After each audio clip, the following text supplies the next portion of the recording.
Okay, mic test, mic test, mic test. We should be valid now. Let me see if my camera will turn on. I probably need OBS for this. We should be live on YouTube automatically. This is the first stream I'm doing that is a multi-stream through Playback's new integration features, so it should be up here. C6 was good with you. Was good with you. Welcome, welcome. What's good, Derek? How's it going, man? What's up? What's up? What's up? What's good? I'm getting my camera on right now. Give me a second while I get my lights and all that on. Let's see how that looks. Oh my goodness, good, it is correct. Goodness. I just got off work too, by the way, so I just came straight. This man coach just woke up. I feel it. I wish. No, I need to start getting better sleep. That's what I need. Yeah, I've had a terrible sleep schedule. Oh, okay, nice. So now it does work. So Zach619 is in the YouTube chat, and you can see it in playback with the YouTube thing. Absolutely not. No Among Us. Wait a minute. Have you been playing that, Derek, or no? Yeah, I have. You have? Mm-hmm. Oh. Who you playing it with? Ants chat. Cold was there. What's good, Denver? A few others from that group. Staying up way too late playing. I didn't know y'all played that shit. I am a legend in that game. You got to run that shit up sometime. Cold as a thug. Yeah, no, I'm pretty done. Or at least I'm gonna take a break from that, respectfully. At least for a little bit. Minnesota, we got locked down and peaked this weekend, which now that I know how to like properly stream on here, those gaming streams will be coming on here as well. So I'm excited for that. Hey man, did you see we're likely to sign Al Horford, bro? I'm not gonna lie, Derek. The one word in the NBA that pisses me off, and this will be for sure in like the tier list, the word likely has to be the most frustrating word to hear as a Warriors fan. We're likely to sign Al Horford. We're likely to sign Seth Curry. They're likely to bring back Jonathan Kuminga. Like, what's actually happening though? They're likely to play basketball. Yeah. Right. Yeah. Right. Big facts. I don't understand it, bro. Yeah, I don't know. I don't know what your team is doing. I really feel like Kuminga's just got to take the qualifying offer and then dip. He just get up out of there. This number one crown. What's good? Yeah, so I can't react. I can't add any emotes to the YouTube chat, which feels like a little sad, but oh, that is sad. Apparently I can spotlight. Yeah, I can spotlight too. Comments, yeah. so that's cool. Tough. All right, my camera should be good now. Let's see if this works. OBS virtual cam. All right, y'all. All right, chat. What's good? Can y'all see me or no? Yeah. Let me know. Cool. As you can see, I quite literally just walked in from working all that. I'm excited for this tier list, and I need to flip my camera actually because it's I believe mirrored right now. Wild West and Real Talk load up, Derek. Did you see the news about Wolverine? It exists. It's an actual game that's coming out, bro. Right before I joined, someone sent me gameplay trailer. So I don't know. I might peep. It's good to know it exists. Someone's had to work on it for a minute. But what's good, Moody? Yeah, crazy. I'm happy for it because this game has been in production for many, many years. I was hoping that we weren't going to get a Uncharted or another Last of Us game. Like, I want this game to come out, and I like Spider-Man, right, Chad? Like, I rock with it. It's cool, but I ain't gonna lie, bro. It's friendly. You know me, Derek. I'm friendly, but I'm not friendly though. Like I need that brutality. And in that trailer, I got my brutality. So I'm excited for sure. You know. Yeah, I mean Wolverine, I think is a great character to pick for a video game like that. And I feel like Marvel just been asleep at the wheel for too long for a lot of these games. So yeah, I think it's a great pick. If it hopefully comes to PC in some capacity soon, and I'm down. I'd play. Yo, the YouTube chat is killing me. Fine. I'm gonna say this too to you, Dick. Okay, and I'm not proud of this. Okay, I'm gonna look you right in your hypothetical eyes when I say this. Yeah. I watched the media day for Zion Williamson. Oh my, yeah, And you know me, man. Like I'm already pushing hella Zion prop, all this and all that, right? Like I do got to be honest though. Him saying I feel embraced now kind of made me a little mad because it's like, did they not give you a max contract because they were embracing you? Like I don't know if I like that answer, but he do look good, man. He getting me again. And I hate this shit because I keep telling myself I will not fall for any off-season bait. We've been baited by several overall NBA players. But this one feels legit. I don't know how you feel about it. You probably don't care. That's fair. But I really feel excited. Man. Like I cannot I get it, get bro. excited for a single media day story.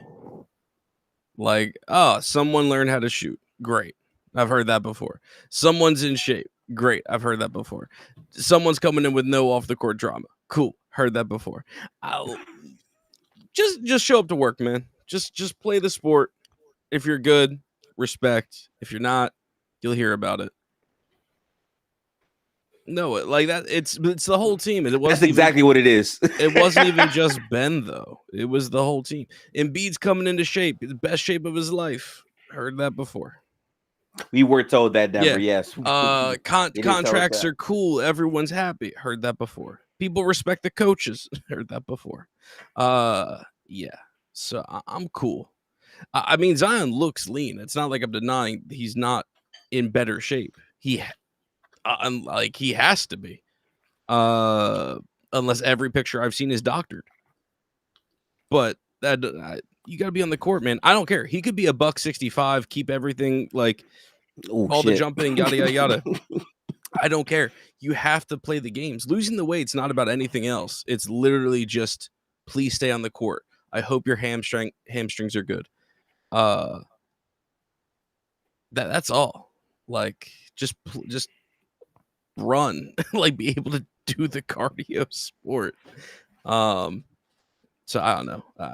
I'm waiting, but I gotta say, Gifted, I'm not thrilled with the Zion talks because a lot of people are reacting a little too excited, I think, by Zion's appearance, and now he gets to be right back into conversations. Quite frankly, I don't think he ever was in, but we've got top 10 convos somehow for Zion. Zion is a top 10 player. And all right, so look, man. Look, man. Royally pisses me off. Here's all I'm gonna say. You know, I've been on this before any media day shit. I'm already on like this will be the season for Zion. My main thing, Derek, that gives me hope about this season is because I didn't see a transformation in him in the offseason. I saw it when he closed out the season, and they only shut him down because we're as the whole team's hurt. Why, play you? He was actually healthy to close out the season.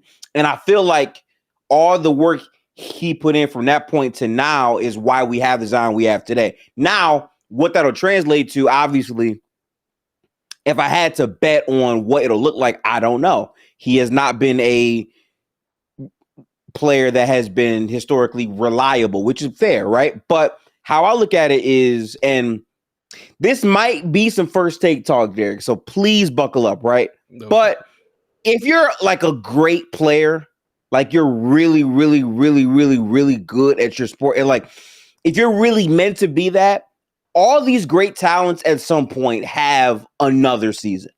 And I think this could be the season for Zion. And I think talent-wise, he really is up there to have one of those runs. I mean, look, his sophomore year, I will always talk and wax poetics about it. It was one of the best seasons I've seen. And I just feel like he tapped into a good grip of that at the end of last year. But more importantly, if he is in shape, which I hate having if, but how he looks matters to me. What he said specifically, because I'm such a nerd, I went back and heard all of his other media days. He wasn't saying no shit like, I haven't felt this way since college. First time I heard that. Might have got me, okay? WPR training, I don't know. But I feel like he's due for a season, Derek. So maybe that's why I feel higher on Zion than most. I don't know. I think I agree with the sentiment, and I agreed. Everything Zion said makes me think, cool. All right, he feels good about himself. He feels good about his body and the situation. He clearly is motivated to come back and disprove the hate that he's has received at least the past 2 seasons. All great. I don't anoint anyone unless I see a sample to suggest this, and then followed by a reputation of some kind. Yeah. So putting him into a status I don't think he's ever touched drives me insane. But then top 15 talks, which is I think obviously so much more common. I don't really like seeing that, because I think it's disparaging to players who have been at Zion's level or a little bit better, a little bit around, and are not being treated as such. So that bothers me. And no, it's not even like he has to play all the games. I don't know. Is Zion a good defender? No. Gotta see it. I don't believe it. No. I keep being told he's a gifted passer. I've been told that numerous times. He is a good passer. That's true. No. I'm sorry. I'm not giving good. He's not a good passer? Are we serious? I don't have enough to get for it to be good. Gifted. Gifted. That's the word I'm getting hung up on. Is gifted or great or something. I'm not saying elite. I'm just saying good. I'm just saying good at a base. I've seen him be a good passer before. I've seen that. I don't know about great. I don't know about elite. He's definitely a good passer. I think you can say that for sure. I need to see more. I think my problem with the phrasing maybe is, and the way it's been used before is, it's it's obvious. You treat it like, oh, obviously, well, he's an amazing finisher, and he's a good passer. It's a throwaway line where he's just good. And I don't think, aside from his finishing, which is obviously fantastic, we know this, he's done it enough, and that's literally his best trait. Aside from that, I'm not comfortable just handing out, oh, he's got this. That's what's been so frustrating, and I've said before with the whole Zion situation. It's okay, you struggle to stay on the court for various reasons. I get it. Plenty of that's out of your control. Injuries suck. Yes. His lack of development in other facets of his game drive me insane. And that's what bothers me. And I feel like a lot of other players who have developed really well or play both sides of the ball just get passed up for Zion, who is so much more hypothetical than reality. I feel like the thing that I was interested to see with the ESPN list is that they seemingly have finally sort of given up on Zion, because they ranked him 64 or something like that. Yeah, which is crazy. Yeah, I'm not a proponent of that either. Yeah, I mean, the same as I was saying on Twitch yesterday, I was like, wouldn't it be funny if now that they've finally given up on him, this is the year where he's able to put a season. That's all I'm saying. I would not be surprised if because of his history, everyone says, okay, I'm out, and this is the 1 year where he zigs. Another player, which I do want to point out as well, that can be in similar talks, is probably LaMelo, where it's all right, I haven't seen games or whatever, and then all of a sudden, boom. You know what I'm saying? LaMelo was in the 60s too. Yeah. I'm not even going to touch on that. I hear it. So Derek came early with his Zion hate. I'm here for it. I'm here for it, Derek. And actually, Derek, you know what? I definitely see what you're saying. I definitely see where you're coming from. I'm lower. Well, in our ranking, I was lower on Zion because of the games played. However, Derek, when the brother is healthy and on the court, I mean, he's damn good, Derek. It's really. I know. I had him ranked higher than you did when we did our list because of projection, because of the potential. Like, I fully understand it. My problem with these players, LaMelo included, is there is so much. Well, obviously the talent exists, therefore it must come out. It's gonna happen. That's not how it works. There are plenty of players that just don't live up to their potential for various reasons. Again, it's not all on LaMelo or all on Zion. Some of it's out of their control. Ankles and hamstrings be damned. But I'm sorry, I can't anoint. I'm not going to do it when I have other players that I could be giving praise to. I got a question, right? Because listen, I'm 100% with him, real talk. Derek is facts, right? Like, reality doesn't work like that. I agree, right? That's fair. But all I'm saying is there's not many players that have a season like sophomore Zion. Like, if he never had, listen, I'm sorry, but if he never had a year like that, it's just been gas so much for me. Yeah, it's a great season. It's a great season of basketball. He showed a lot. I gifted. I feel like it's treated like it was all NBA first team season. Like it was an all NBA caliber season for sure. Right, but it's being talked about like it's first team. It's talked about like, okay, so very interesting question is. So let me pose this. Okay, let's say he has the same exact season from his sophomore year. I know that's hard to quantify and whatnot, but just like go with me through the thought process. Okay. Because he's now older, but he produces the same when he was his sophomore season. There will be a lot of Zion fans saying he's a top 10 player. I got it. So then I would then pose the question, is that your thought about him in the sophomore season, that he was a top 10 caliber player? So I think that creates a better baseline going forward. Yeah. So I want to say this, right? Because I want to give a special shout out to my man Real Talk. He is the master of not setting himself up. I don't want to set myself up by saying I think that season I had him top 10. All I'm going to tell you is he was averaging more points in the paint than Giannis and was having a dominant season. So It wouldn't surprise me if I went back and I'm like, actually, yeah, I did believe he was top 10 because it's been a while. All I'm going to tell you, though, is shooting 65% flat from the field at that volume. If he has another year like that, and they're actually able to win some more games because he's available, then sure. The top 10 talks, I'm sorry. I love Zion. Y'all know me, but you don't get into the top 10 without putting in real work, right? If Zion has a season like he did his sophomore year, this season, there will be people saying he's better than Tatum.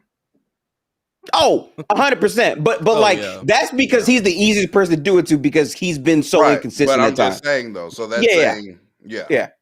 But listen, here's my problem with this though, right? All I care about is if he has a year like this and we get to see it in the playoffs.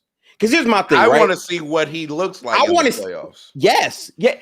Because and this is to Derek's point. Derek, I agree with you here, right?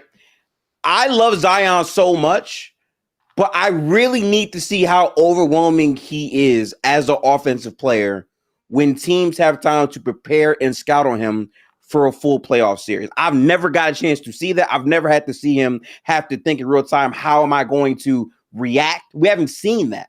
So because of that, I know why, I know that's why you are hesitant. But if I'm being super honest, I think at his best, Zion can be a top 10 offensive player in the league. I really do feel that way. But I can't here's my marry myself to pushback. that. Here's my pushback though, Okay. because again, to Derek's point, let's use it. But I'm Derek. I'm not doing this in any malicious, no malicious intent whatsoever. I promise. No, I for real promise. Because Derek, I think you would agree with me. If the assumption for Embiid, let's say Embiid had not played in the playoffs, right? And we went off of his regular seasons, Yeah. we would be like, oh, I mean, he'd be the best player in the league. I mean, come I on. don't think that's crazy to 30 say, though. scored. Yeah. But what I'm saying is, Embiid gets to the playoffs, and for better or worse, for injury or some people would equate it to skill set or maybe a combination of the two, he's not as good as he is in the regular season as he is in the playoffs. And I would then Okay. also venture to say that Embiid is also starting from a higher point. Like, as good as y'all think Zion is, he's not Joel Embiid. So if a player as good as Joel Embiid come playoff time can see a drop in his play, then we do need a fair assessment about Zion when he plays better teams consistently and better defenses that have a week or two to scheme for him specifically. Like I do think like that's a fair critique. No, listen, I have no problem with any of that. I think all that is fair too. By the way, we held SGA to that standard. We were like, you know what, SGA is having these great regular seasons, but hey, would love to see it come playoff time, right? And then he goes into the playoffs. He, he's kind of mid against New Orleans, but then he has the series against Dallas, and we're like, okay, cool, got it, stamp, bam. Yeah. You know what I'm saying? So it's not. I don't think it's unfair to hold Zion to that same standard. No, listen, I try to be as realistic as I can, right? Like I think all that is perfectly valid. All I'm saying is, from what I remember watching Zion play, it was hard for me to say, oh, this was a really bad stretch for him in that specific season. Last year, I could point to all day long, sure, fine, whatever. But at that time, that's how overwhelming he was as a player. I still know in the back of my head, though, I have to see how this looks in the playoffs. And we never got a chance to see that. So all that is fair. I think he could very well perform like a top 10 player, but he's not going to be able to elevate to that spot unless it's that overwhelming for a long time of the season. The only other player I've seen us do that for is Wemby, if we're being honest, because Wemby also hasn't done shit, but that's true. He looks great in the regular season. Very true. He hasn't done anything. Actually, I'm just now thinking about that since you said it out loud. I'm just being honest about it. We have not seen Wemby in a playoff setting. Yeah. Wow. Let me ask, let's take the real talk example. Let's say Zion duplicates his stats from the sophomore year. Everything. Like percentages, games played, whatever. Exact same thing. And let's say those numbers that season is good enough for top 10 caliber status, like all-star, all-NBA. Cool. Am I wrong if I say, if I don't have a playoff sample this season, he can't be a top 10 player for me? I think that's wrong if you have Wemby in your top 10. I can't say who the rest of the season has to play out. I don't know who's going to be in the top 10. Like basketball isn't but gifted. I get what you're saying on a being consistent logic, but I would also venture to just say, like, I do think Wemby's hit a tier of player that respectfully, even if we don't see it, let's say the Spurs are the 9th seed or whatever, they don't see the playoffs.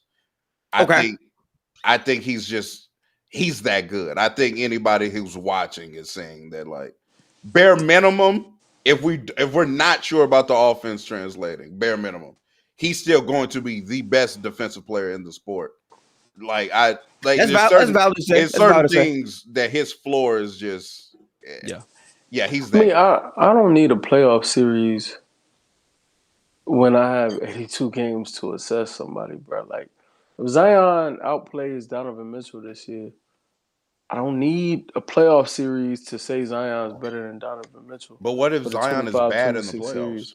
He said if he doesn't have a playoff series. Yeah, if his team literally what Derek on the outside looking. So responding to that point, I got you. I'm if he doesn't make the playoffs, And granted, Zion's not going to play 82 games, but let's say he plays 65. Let's say he qualifies for All NBA, and he ends up making one of those All NBA teams off of what he's been able to put on display on the court. If it falls in his favor to be top 10, I'm not gonna say, oh, you can't get here because you didn't make it to the playoffs. Especially understanding that roster, like that's a terrible team. If he gets them in the playoffs in the It's West, crazy. It's come crazy. on, dude. Like, Yeah. And like, I want to add on to the point, right? Like that. Okay, this is my case, right? This is my case. If Zion plays to a similar level as he did in his sophomore year, but the winning is coming with that, and the impact is like really pouring out with that, it's going to be hard for me to fight people that say he is top 10, primarily because Wemby reached a ceiling where it's like, yeah, man, like he's playing like at a crazy level. There was a point in his sophomore year where I'm like, Zion is playing like a second team All NBA guy. Wemby was like first team, right? Yeah. But the thing is, Zion finished his season and actually played the majority of the games available at that level. Wemby did it for not even half a season because he started out the year slow and then picked it up crazy. To be fair, though, Wemby also, as far as potentially second team forward, that starts for Wemby, I would argue, back half of his rookie season. I agree with that too. So it's like fair. It was basically a continuation for the most part for Wemby. It wasn't shocking at all that Wemby was playing at that level. And all I'm saying is there will be a continuation for Zion from not just his year last year, right? But also what he's done before in the past. And more importantly, and I know it's one game. I'm not saying this, but there are people that are going to say, well, he dropped 40 points and was an injury away from going to the playoffs versus two top 5 players at the time of LeBron James and Anthony Davis, and he was dominating them. So it's like based off of that and how he's performed overall whenever he's had to play really good defenses, they feel justified as saying he's a top 10 player. And I can't knock that if he shows it for the entirety of the season. But again, I will say there are better players than Zion who get to the playoffs and dip in performance. So it's always going to be, there's always a way to justify the regular season output to then say it would be the same come playoff time. Another example I would give you is, and especially because to me, his game, you would think is kind of playoff proof because it's so independent. James Harden. If you went to James Harden and say, yeah, this guy can just score in isolation whenever he gets ready. He's one of the greatest players in pick and roll. He's one of the best passers in the league. Why would he just?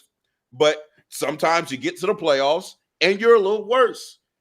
I mean, that just is what it is. You know what I'm saying? So to me, it's fair for Derek to say that his top 10, he can't break the top 10 until he sees him in a playoff series. And again, for me, the reason why I'm excluding Wemby from that is Zion hasn't hit that caliber of player in the regular season for me to just determine him for sure being top 10 without playoff success. Well, at least seeing him in the playoffs. But Wemby to me has. Wemby's hit a point as a player to where he's a top 10 player in the league. I don't really need to see a playoff. Yeah, I don't need to. And I think what I would say back to that though is if you contextualize it in one season, Zion has played more of all NBA caliber than Wemby for the entire season, just based off game size. Because I think last year, how many games did he play? Was it 4? I think 45 games for Wemby. Yeah, it was maybe 50. I think 47. Yeah, 47. Yeah. Yeah. His sophomore year, I think Zion played 64 games, and the totality 61. Was 73. Yeah, right? 60. Yeah, 61 is what I had. Yeah.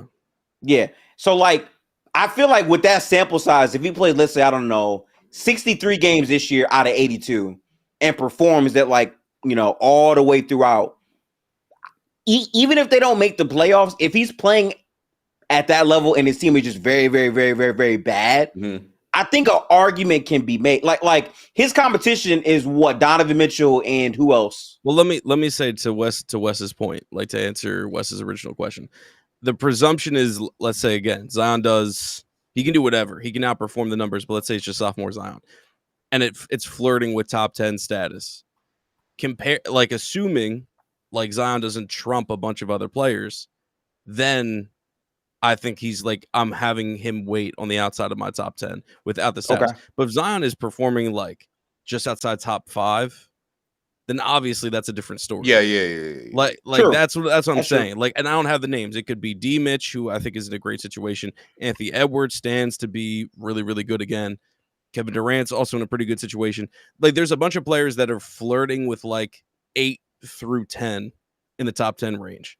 Mm-hmm. If Zion outperforms them and the Pelicans win 30 some odd games, miss the play-in or like miss the offs, I can only tax so much. I'm not saying he can't get in. Yeah. But the assumption is there's going to be 10 to 12 other players not named Zion that are going to be around there or just better. Yeah. So that's why And my hesitation. And if I don't get a playoff sample, I like that's going to be my argument. It's like, okay, Right. Zion's cool. Congratulations, you bounce back. You get the star title again. You're right here. I do push back. I don't think the team stinks as badly as some people think. I do think the West is just overly competitive. It's just a better conference. That's the tough problem. But there is I think it's a talent bit of on both the for me. Pelicans roster. It's messy. Yeah. And they've got 2 rookies that if they do play big minutes, which it looks like they should, that's what's holding them back. I think what I would say is this, man. And like, this is all I have to do, right? And this gonna sound nasty. I don't care. I'm just saying, if you look at them as talents, okay, how far away talent-wise is Zion from Anthony Edwards as a talent? I know the games played, the resume, all that stuff. I hear all that, but just as far as like what they do at basketball, how far is that? That's a tough No. I'm just asking for y'all because I'm curious. I'm curious about like how y'all view that. I do think Zion needs. He's not on Anthony Edwards level. No. That's fine. That's fine. I just want to know, what is it for you though? Like as talents, like where is that gap? How big is it? Because I'm not like listen. I'm not saying Luka, Shea, he's clearly not in that tier for sure. We know that. But what are you saying? Because talent wise, I don't know if this is a hot take. I still don't think he's there as the talent. Because you talking about SGA and Luka, I think Ant is more talented than SGA. I think SGA is a better player than Ant, but I think Ant has his physical capabilities. He's one of them kind of athletes, bro. I think about that. He's like 6'4", 6'5". He's 230, 40. He can run that fast. His first step is explosive. He's explosive off the court. He's strong. That's God-given ability. That's what I'm thinking about as far as talent. The problem is talent and skill, because I'd also argue, like, obviously, as Real Talk said, SGA is a better player. He's one of the most skilled players in the league. Right. There's more than a handful of players that are just simply way more skilled than Zion, that are behind Zion talent-wise or ahead of him. But then there's the talent factor. Like, there's a lot of just unrealized potential. And that's that's what kills me. Like, can Zion be a good passer? Yes, he can be. I'm not comfortable just throwing the label on, like I said before, as a throwaway. I think he can be a good passer. He's shown plenty of signs to be. I'd need to see like a season, like concretely be a good passer, be a good creator. Please let me see like a little bit of point Zion. Like, make sure that dream isn't dead. Because that would be awesome. Defensively, please do something other than like the occasional swat. Rebound, there's so many other skills he can improve upon that could catapult him as far as this talent conversation. But because there's so much that like I don't think we've seen compared to Ant's growth, that's why it feels like kind of a loaded question. Because I think we've seen Ant is already a super talent and he's improved in multiple facets of his game every season. Zion, it's like, and quickly. Yeah, like that's the problem. Like, he's making strides. So like I'm asking that because of this, right? If I had to actually like lay out what I think the difference is, right? I think Anthony Edwards is like very balanced, right? Like, yeah. We're going to the list right after this, I promise, right? Anthony Edwards, in terms of like balance, like what he did as a shooter last year and what he's really like grown every year at, right? Like, I 100% give him that. Also, the way his defense has improved year by year by year, right? Like, that's a thing that matters too. I think with Zion, the thing people want more of is what is your game beyond going to the rim? And I hear that, right? Like what other skills do you have offensively beyond being such a dominant force in the paint? But my thing is, and I will stand on this, in his sophomore season, he was that dominant in the paint where I'm not asking that question. Like, I looked at him as Shaq more than I did Giannis, right? And I think when you have one talent and you're so overwhelmingly dominant in that one thing and you can pass, it makes me feel like if you can just put the soft exteriors of your game better, where like you're not a complete zero on defense and you impact the game in all these other ways, then yeah, like I don't think it's crazy for you to get in those conversations. The reason why he won't is because of what he's actually done. And that's all I'm saying. But as a talent, he averaged like, I think, what was it, 23 or 25 points in the paint. I forget what it was, but like that season, just no one shoots that effectively when your main shot diet is at the rim. It just doesn't happen like that. So if you're that overwhelmingly if you're there, a shot creator and your shot diet is at well, fair. Yeah, but sorry about that. I'm a Zion fan. I'm hyped. Gotta see what this year looks like. Yeah, it was good. It was a good combo. Yeah. I'm gonna show our list here. First off, shout out to everyone who's been rocking with us all this offseason. We finally have media days. The NBA is about to be right back. I love how MPJ is already having to say, I'm not gonna talk too much in the regular season, but it's the off season. Let me rock out. So it's gonna be a great season. I'm excited. But this is our tier list right here, gentlemen. Can y'all see that? Yes, sir. Yeah. All right. 2026 best NBA shooting guards tier list. For those of you in the YouTube chat and the playback chat, we are going to be doing this 1 through 15 with a couple honorable mentions at the end. I'm going to edit these names of the tiers. But Derek, feel free to reintroduce the people to what our criteria is for these lists. Yeah, this is positions are always so messy because everyone's changing this season. The idea is taking we're using Basketball Reference as just kind of our like base source. This player has played this position and will play said position. The formula, if you will, is not a perfect science, but mostly consists of 30% of your resume, 30% of what you did last season, and I already got my numbers flipped. 40% resume, 30% what you did last season, and 30% of projection. So basically meaning 30% of what we can anticipate for you this year, 40% of last season, our most recent source and sample, and 30% of your resume. What have you done for us in the past few years? You know, your rep, etc. And yeah, I mean, I think we've made really good lists by the end of them. I think we walk into every single list kind of tentatively that it could get really messy. I feel like shooting guard's kind of the same thing. I feel good about the top two. After that, names I think start flying out. But the talent pool also is not the same compared to centers, power forwards, and point guards, which we'll get to later. So yeah, I think without further ado, we can jump in. I think let me just say, like, the one name that wasn't there last week that arguably could have been was Amen Thompson. Amen Thompson we did rank as a shooting guard, so he will be here. I was just about to say, I'm like, damn, we're not going to be able to rank a man again because it was like, actually, he's going to be the 2 this year. But now, due to these circumstances, you know, goods. J-Dub was ranked as J-Dub as a 3. Yeah, that was last season. or last list, and the Booker, by the way, will not be on this list. He is going He's to be on the point guard list. list. Yeah, Mhm. so Booker is probably the biggest exemption. And when you take out Booker, some names start Woo! climbing kind of wildly. So This is facts. but yeah, I feel like we should be comfortable with 1 and 2. I gotta imagine. So yeah, let's get it going. Yeah. First off, I'm sorry. There's no way I can start this list without acknowledging this bullshit in the chat. The Houston Rockets are reportedly turning heads by eyeing viral sensation Hansel.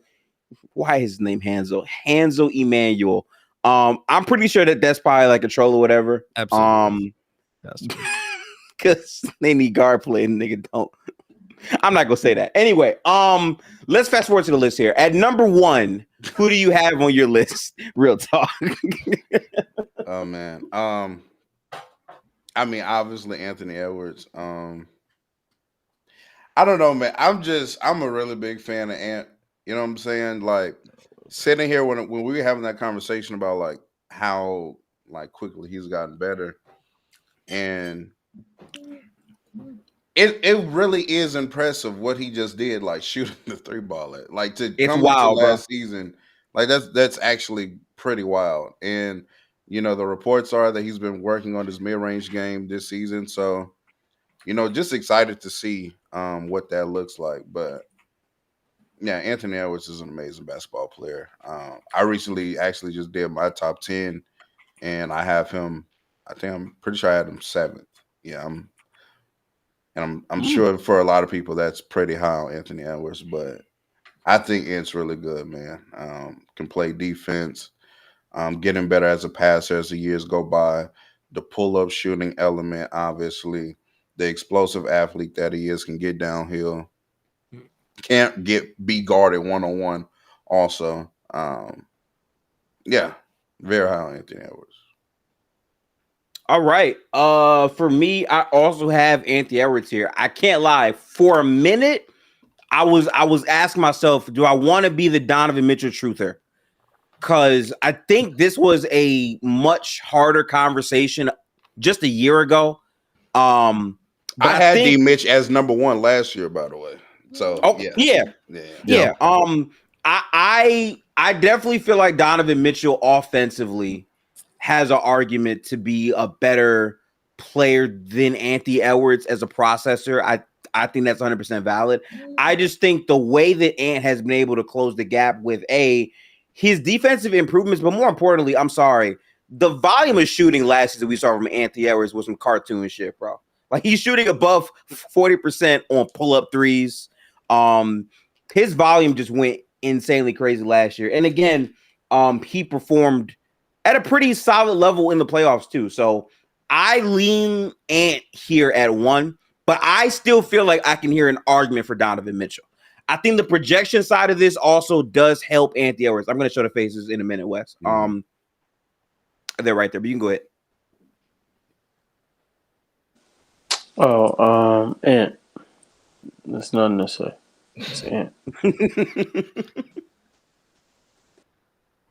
All right, that's Ant at 1. Number 2. Any pivoters here? I think this is the obvious. I spoiled it up top because I think it's just there's no conversation. I think it's Ant and D Mitch. Firmly have it.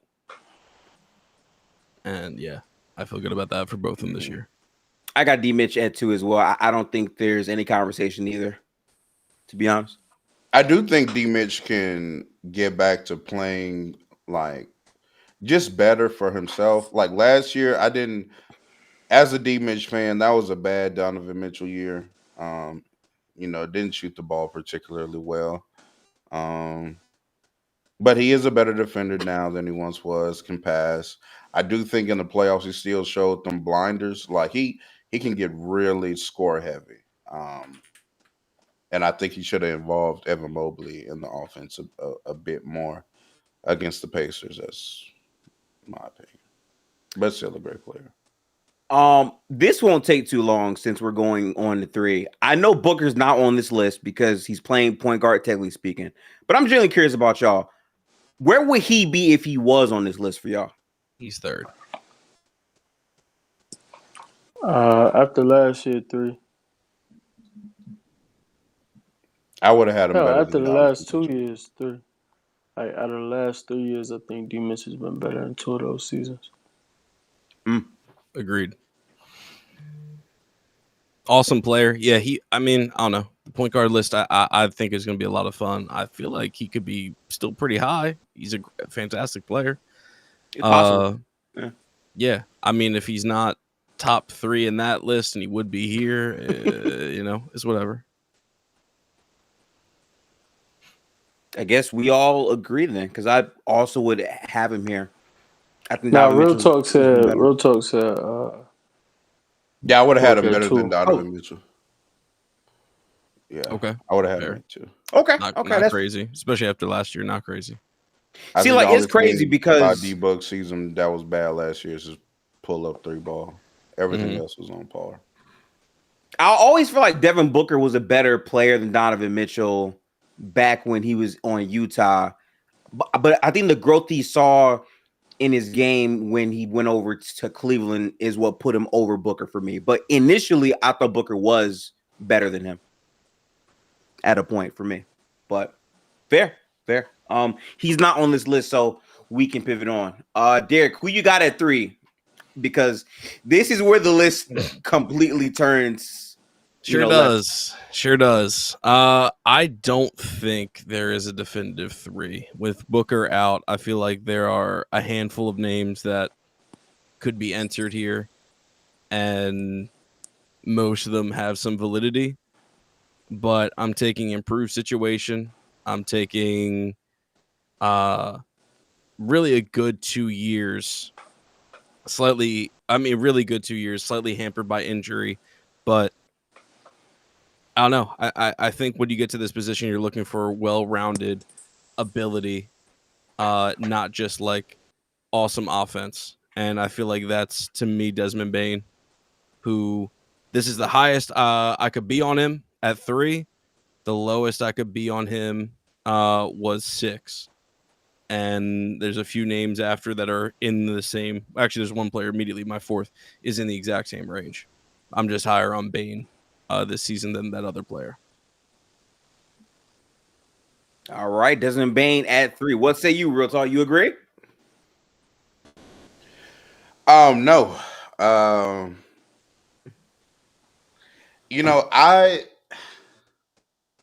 was looking at the players we had in the pool, right? I was looking at the players we had in the pool. Now, I knew when Derek said the blend of offense, defense, you know what I'm saying? I knew he was going to go a certain way. I was actually expecting him to say Derek White when he said that, actually. But it's Zach LaVine. Yeah, Zach LaVine. 3rd best shooting guard in the league right now is Zach LaVine. Whoo, boy. I'm gonna be honest with you, man. I had to sit here and really think in my head Zach LaVine versus Desmond Bane for me. Those are my 2 that I struggle with. Because not even 3 years ago, it was consensus he was a top 3 shooting guard. And then like a lot of things happened with like the injuries on the Bulls and whatnot.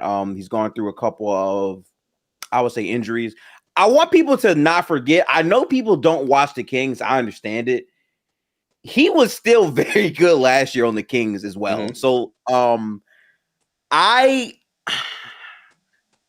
gotta be honest with you though. What makes it hard for me, Real Talk, is the fact that Desmond Bane as a creator consistently in terms of like making advantages out of pick and roll sets and more. I just feel like he adds a bit more versatility than LaVine, and I trusted his overall durability from the last couple of years more than LaVine. So I edged out Bane. I think LaVine is the better player in terms of talent. I just think the full, I would say, reliableness of him makes me lean Bane. So I had Bane as well here. Fair. Yeah. Really bad list. I went Derek White. I think in terms of value, I had to go with the player who I think adds the most value left, because I don't think, obviously there are more talented players. Like Levine is the obvious name when you think of talent, when you think of skill, but I don't think his impact ever um, shows in that manner. Right. And then for Bane, uh, I wasn't too impressed with this season, and I haven't. I don't think Bane's getting better as a basketball player. I think he's plateaued, and his skill set is, you know, one of the more coveted skill sets in the league. So I understand why niggas still fuck with him and whatnot. But when I'm looking at who I would rather have, like, give me Derek White probably 9 times out of 10 between the two. Because Derek White does what Bane does well, and he offers premiums that I don't think Bane can offer.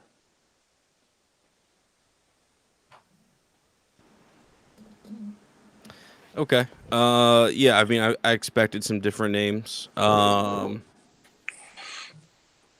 think Wes, you're saying premiums plural. The one premium I think is D White's a better defender still than Desmond Bane, which I think is fine, not really too disputable. I still think Bane is a plus defender. So, but you're saying premiums plural. Yeah, I mean, ball handling, something that I prefer out of Derek White. Overall creation, I think, I'd edge Bane. But yeah, specifically ball handling was one of the premiums I was talking about, like pinpointing. So yeah, and I think, well, you said defense, so I don't need to touch on it. I think defense is the one that's kind of inarguable, but I think everything else is a wash at best. I think everything else is like skill for skill. I think it's the almost equivalent. I think Derek White is a better defender than Desmond Bane, but I don't think that Derek White is the defender that people believe he is as far as 2025 and going forward. Like, Derek White is not good on the ball. Like, pretty much all of his value is kind of coming off ball or at the basket. Um, and then it's also hard for me to judge the offensive talent in Boston, knowing that they're playing in that kind of like optimized efficiency situation. So I- I'm still arguing for like Levine. I think if Levine is playing in Boston alongside Jason Tatum and Jalen Brown and having a five that can shoot, like, he would be one of them. Well, he's already one of the most efficient scorers in the league, but That's I the don't know. problem. I Real think talk. He I might would be make the hated, but I team. think Boston gets worse. That's No, yeah. it's not. They Hey, I literally was just do. about to say that they get Yeah. worse. He's I think Boston really gets worse good if that at. happens. He's they really get good worse. at. Yes. I think so. Absolutely, Yeah. 1000%. He does none of the ancillary things well. Like none of them. None of them. None of them. None. And real talk, I think my problem is you said like I think I just he's disagree with already that. an efficient scorer. Like I like you would have to try to make the case he goes from 50, 40, 87, which I think is like what Levine did. Yeah, let's just pull it. Last year. Yeah, last year 51, 45, 83. If you'd want to say he goes to 54, 46, 87, awesome. But like, you see how it just kind of comes out in the wash? I Like, mean, I get what you're saying, but also just think then, I mean, if that's his baseline, then he's just better. I don't really like, he might be. I don't understand I really don't. what. No, I don't think so. I think D White, Bane, and Levine, as far as creating advantages and like assisting the offense, I don't think it's Levine's flatly better. And I mean, defensively, that's the problem for Levine. That's why, like, his placement on this kind of list is really tough because he's just never has, and never will be a good defender. I want to also, point something else by the out way, too. I just want to sure. put this on record. I Yeah. definitely disagree with the notion that if you replace Derek White with Zach LaVine on Boston, they get worse. I do not agree with that notion. I think they get worse for sure. Okay. Yes. It's mainly for me like it's mainly because their top two dogs are Tatum and Brown, right? So like offensively, he would be the third option to those two guys, and I think a scaled down Levine can work because he can shoot, he can do, like there's great things that he adds, but the small things that White adds matter so much in Boston at a way scaled. Like I don't think I'm going to see a better Zach LaVine if his game has to scale down for those two guys. I just don't believe that. And then again, defensively, what he's able to add in their unit changes entire lineup rotations, which is why I think he would make them worse. Gifted. Jaylen Sure. Brown and Jason Tatum with Zach LaVine can shoot even more tour dates and they would still win. They already shoot a good amount of them. With Zach LaVine, Jason That's Tatum such a has jaded view. even more games where he can go 6 of 18 and they still win the ball game because Zach LaVine has I scored disagree with 27 that. points. I mean, Not last year's Celtics. And I mean, also, I think the other thing with LaVine is, again, you're not getting premium. Like, what makes him, even They if would be he the best were offense at in the league. they're already arguably, a year ago, they were already in that conversation. So I don't think it matters. Like, strengthening one thing that's already at the top of the league and weakening That's what I'm every saying. other facet of your Yeah. team, that's not an even trade-off. It's a really bad trade-off, not smart at all. Like, if you went to Boston's front office, they had an opportunity, same money. We're not taking – everything is the same. Right. You just Right. swap the two players. I guarantee you they don't swap those players. Yeah, Make the I team just worse. think I would argue that it's harder to go from 3 to 1 in something. Like to go from the third for example, it would be harder. It's Were they not the harder best to offense in the league? no, Keep going. this is what I'm saying. It's harder for Ant. It would be harder for Ant to surpass Jokic than it is Anthony Davis, or like if you're getting the idea of what I'm saying. It's harder to break it. It's harder to be the best at something than to be number 3. If you go from the third best offense to the best offense in the league, I don't think that's like tangible value that y'all are saying, where it's like, oh, they're already elite at that. But then it's like they fall. I don't think they fall off a cliff defensively either. That's also my opinion. I think real talk. I hear that, but Yeah, I think but in 24 they were the best offense in the league. Right, they're not getting to say they get And then they would worse. be Doesn't better. have to be off a cliff, but it's still worse. Yeah, Even slightly. And there's no guarantee that they would get better because, again, they would lose significant value on defense. in every other facet of the game, even to something as playing like the minuscule role as rebounding. Yeah, even yeah, though that part rebounding for is me. really important. Like, as rebounders, they take a hit. Like, rebounding, Derek White's actually pretty good. He's really good for a guard. Obviously, everything else has been laid out. Yeah, I just disagree. I'm gonna have to stand on the other side of that. I think real quick, Gifted. I think that's part of the other issue is like, look, we're out of the superstars, right? Like the Ant and D Mitch are kind of their own. If D Book was here, same thing. Yeah, we've moved down a tier in responsibility for all these players in some kind of capacity. I feel like playing your role is a skill and a value that this kind of player falls in. LaVine, Bane, White would never be number ones on any serious team. That they would never be asked to do so unless the team was hurt and they had nowhere else to turn. You playing in a role and adjusting is a skill at this level and this value. And D White does that better. I think Bane does that better. I don't think LaVine is bringing the same value, especially with the Boston analogy. I think that's just a tough one. If you want to say like LaVine's the more offensively gifted player than both of them, yeah, agreed. But everything else, I don't think it favors LaVine in this conversation.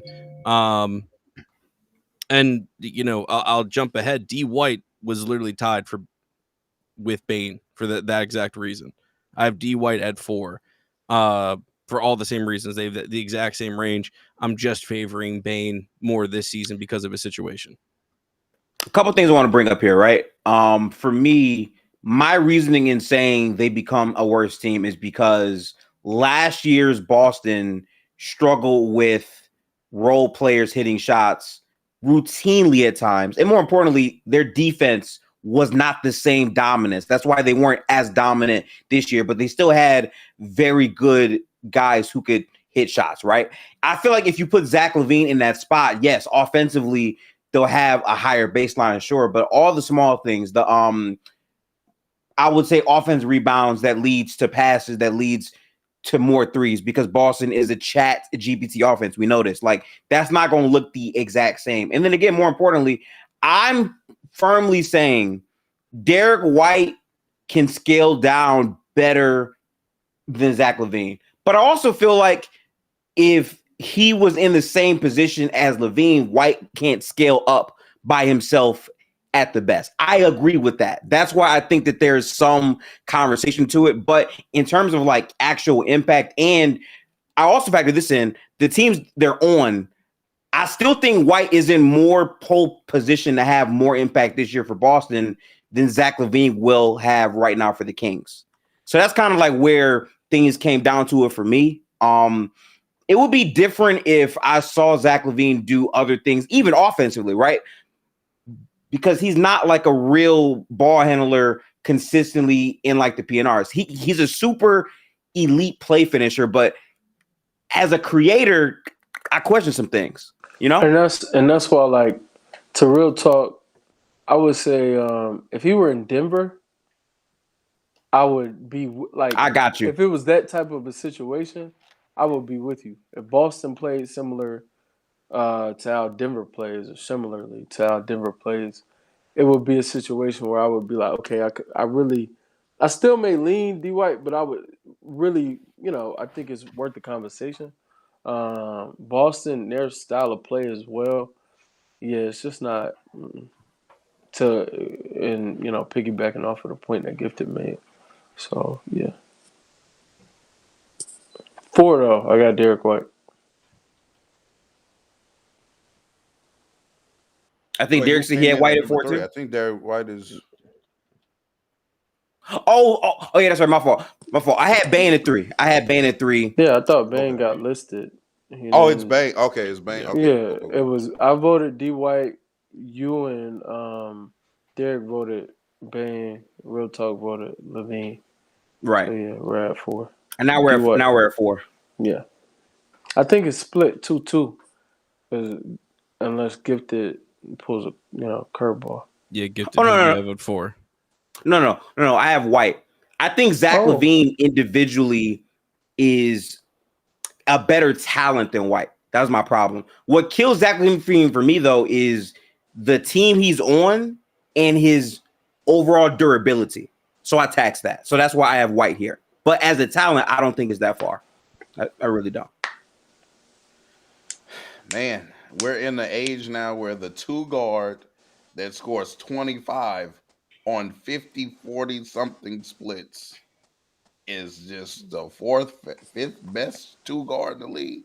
And the problem is that, maybe he's a little too off ball or something. He's also That's just he's a inherent black value. hole defensively. Real Yeah, talk. he lacks a lot of, and offensively, while he's a really, really like amazing scorer in terms of efficiency, I also think his scoring, the number, like, paper speaks up his scoring more than I think his actual impact in games with what he does as a scorer. Like, when you watch Levine play, when you watch his teams, like the Bulls, for example, they lost him virtually for nothing. They just replaced him with a player who's already on their roster, and the Bulls didn't get worse.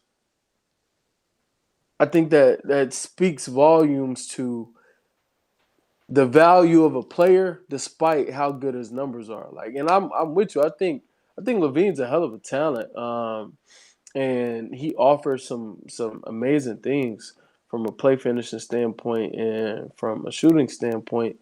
But what is it worth? Not much. I mean, I feel like I if there's think 21 Levine is Levine, just like hey, a traditional two guard. So I think alongside a playmaker, then yes, the value of making shots regularly would very much so come through. It's the fact that he doesn't mix the making of shots with great playmaking, and that's kind of the combination you need to kind of be valued at a very high level as an offensive player in today's era. I just think he's a traditional two, and traditional basketball says, oh, two that could score off playmaking and passing of a one is a very valuable player. So yeah, I do think, I don't know, if we're saying the scaling down and they're not the number one option, to me that helps Levine because he's not tasked with playmaking to an extent. He's tasked with making shots and being a great play finisher or somebody that can attack closeouts and stuff like that. And he does that at a very elite level. but it's Most not games elite are enough lost to make up because for you everything don't White make does, shots. though. Yeah, No, like yeah, that scaling down, comparing him to White, it's just apples and oranges, dude. It like and skill set is one thing, and he has a skill set to scale down. Like technically, he does, but it's no guarantee that it will be effective because of every point that's already been made about the rest of his game. You're talking about one specific side of the ball, two traits like just play finishing and shooting. Okay, he's amazing, but guess who? Not as good as Levine at these things, but solid, I'd say. And PJ is not anywhere near worth anything because of the things that he lacked. And again, he's not as good as Levine. I'm saying Levine has way more functionality, is way yeah. better at shot creation, a lot of different things. But we're talking about a reduced role where he's not asked to do those things. I think Levine does lose some inherent value because it's it's just not as valuable if you're not beside that player that you're speaking to. Real talk, and I can't judge you off of the most, your most optimized situation and setting, because if that were the case, we do it for every player. We don't do it for every player. But I'm also arguing though, like that would be. I think Derek White's in a very optimized situation. Like he plays in Boston. I don't understand. Like what Right. are we saying? We're seeing him in a very optimized But situation. So that I'm because saying that's if you reality, put, though. yeah, so that wait, so then you're gonna hold it against another player that it's not their reality We to be in an do it optimized every situation? time we talk ball. We do I this know, every How? time but we real talk talk, ball. I'm a Lamelo guy. No, real I talk. don't do that. I'm I'll tell you LaMelo why. just I'll got tell you ranked why it low as doesn't. It hell in the doesn't top in the change anything for 25 me. under 25. I'm not saying what other In people do. I'm saying what I do. I'm saying us collectively. LaMelo was super low in the top 25 That's under because I already knew I 25. wasn't getting And the compare, votes. uh, So, I'm I think speaking y'all to the point understand that where I am on that we LaMelo do Ball. it. I'm pretty sure y'all understand where I am. You I'm like him? speaking You to the like him? point Yeah. that this is something that happens. Maybe I understand you saying, "Hey, maybe we shouldn't do it," which I This is still everything old kind of school days. debate because you can't. I also don't know what LaMelo would look like in the most optimized situation, and LaMelo has a different set of circumstances, which Levine had similarly as well. They also both get hurt all the time. Derek White is always on the court. I There's think that's the so most many important different thing we're not talking arguments. about enough. Yeah, like there's so That's many my different thing. arguments in Derek White's favor outside of just the team he's on. We're talking about, and he can exist on that team and be so functional because he does so many different things well. You're the better player Levine, guy, though. I don't. I mean, no, I want to be yes, clear real but though. talk, real Though talk. I to the said Hold earlier, on, degree. real I quick. don't think he scales as high. I said that, right? Like I hear everything you're saying, real talk, right? Like I don't think Derek White, if he's on it, that same Bulls team, can scale as high as what Levine did there. Cool, that's fine. I 100% agree with that. I agree with the inverse too, though, where he cannot scale down in the multitude of ways that White does. Also, I'm sorry, I personally, in terms of how I view all this shit, like I have a bias towards your creation ability and how you manage making players around you better. And I think that the playmaking blindness from Zach LaVine isn't talked about as much because of how dominant of a 3-point threat Yeah, and but reads in Boston are simple. Okay. Like it's not complicated to play in Boston. They play in the most space in the league. Okay, real Yeah, talk. but The Zach other Levine reason, at no point is. hold on. Oh, Let me land this point. Real Sure. talk. The other reason why I don't mind is because White is walking into a situation this year where Tatum is going to be out, and he is going to be the second option next to Jaylen Brown. White in the games played when Tatum and Brown, either together or separately, missed time, White scaled up. White this past playoffs scaled up offensively. So I don't have a problem predicting that White is going to be able to move up or down the totem pole of offensive importance. And to the point we already made, White does the little things better. So that is the difference maker and the separator. And to people asking, Booker is listed as a point guard this year. That is why Yeah. he is not on the list. We didn't forget about him.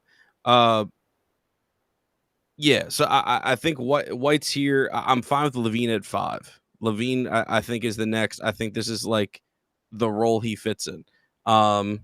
It's tough circumstances, but like I said, I think we're the tier of player where I don't need you for like superstar status. I'm looking for more well-rounded play, and just bring intrinsic value. And I think the other players do that better. And by the way, real quick, I do want to quickly say this. Don't be mad at us that the team said they're going to play Devin Booker at the point guard because they traded for Jalen Green. It is what it is. He's going to be at the point. That's how we're doing it. Booker's played point guard before, too. This is his second season playing point guard. So it's not that big of a deal. Yeah. But yeah, that's where I'm at with. I think we all had White here. Does anyone disagree with Zach at 5?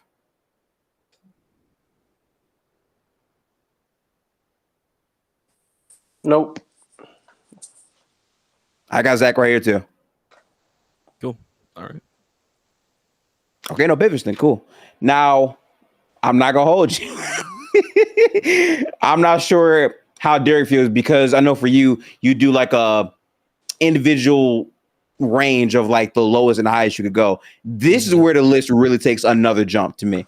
Absolutely. After these names, jump or dive. No, trust me, Wes. It is a jump off the cliff right here. Yeah, White and Bane off a cliff. White and Bane for me were both 3 to 6. That's the highest. Off a pool or something. 6 could have been the lowest. Levine, the lowest I could have been on him was 8th. The highest I was on him was 5. Whoa. Yeah, I'm still here. I'm still here. That's no, obvious. I'm saying more than what Derek said. That's what I'm saying. The lowest I could have been on Levine was 8th, and I was the highest I could have been was 5th. Oh yeah, that real talk. Now I feel like I gotta start, defending his honor because that's wild to me. Hey Wes, too bad it's already in ink, buddy. Should have spoke up sooner. Yeah, no, Levine, I think is where he should be. And I think top 5 at his position is still pretty good. Yeah, this is where the list gets crazy. The next player is easily the most controversial, and he has the biggest range. The highest I could have been on him was 5. The lowest I could be on him is 9th going into the season. And it depends on so many things, but I'll throw him in. I thought Real Talk would do it, but I'll throw him into the mix. This is where Amin is. I knew it. This is where Amin is. I knew it. I'll throw him in, and goddamn, I prefaced it with this is the largest range of any player on this list. But this is where I'm at. Go ahead, Wes. Go ahead. Nah, you take it, bro. You take the floor, cause. No, I love Amin Thompson. You know what I'm saying? Think he's gonna be great next year. However, I actually do think this was quite easy for me. Austin Reeves. Austin Reeves is a damn good offensive player. Now, maybe I did jump off a cliff last year. You know what I'm saying? Saying he was better than Zach Levine. And it was actually because of some of the points that y'all pointed out about, how limited Zach LaVine is as a passer and playmaker, and how Austin Reeves kind of grew in that area this year while maintaining being a very good scorer on really good efficiency. Like that was my argument last year. I do have him above Hero.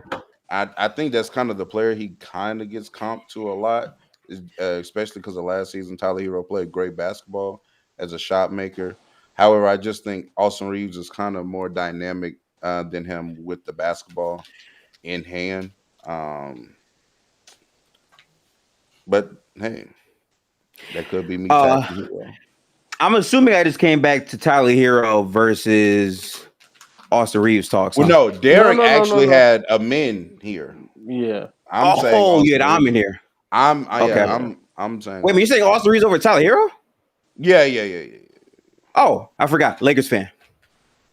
No, he's just a better player than Tyler Hero. No, he's not. Wow. I saw that. Yeah, the problem is he got hurt. So I didn't like, even know that. But he's so that did impact.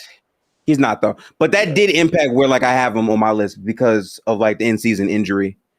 We're a better defender, unfortunately. Oh my God, he's so much better than him on defense. Okay, that's cool. I actually went back because I did blame Austin Reeves a lot for our breakdown coverages in the playoffs. But then I've gone back and watched Austin Reeves' possessions on the ball, and they're definitely not as bad as I thought. I would definitely say that. Like, I mean, how bad do you think they were? Not even as close as that. He was legitimately getting stops on Anthony Edwards. I'm not even gonna lie. You can go back and look at it. Go look. Respect. Just yeah.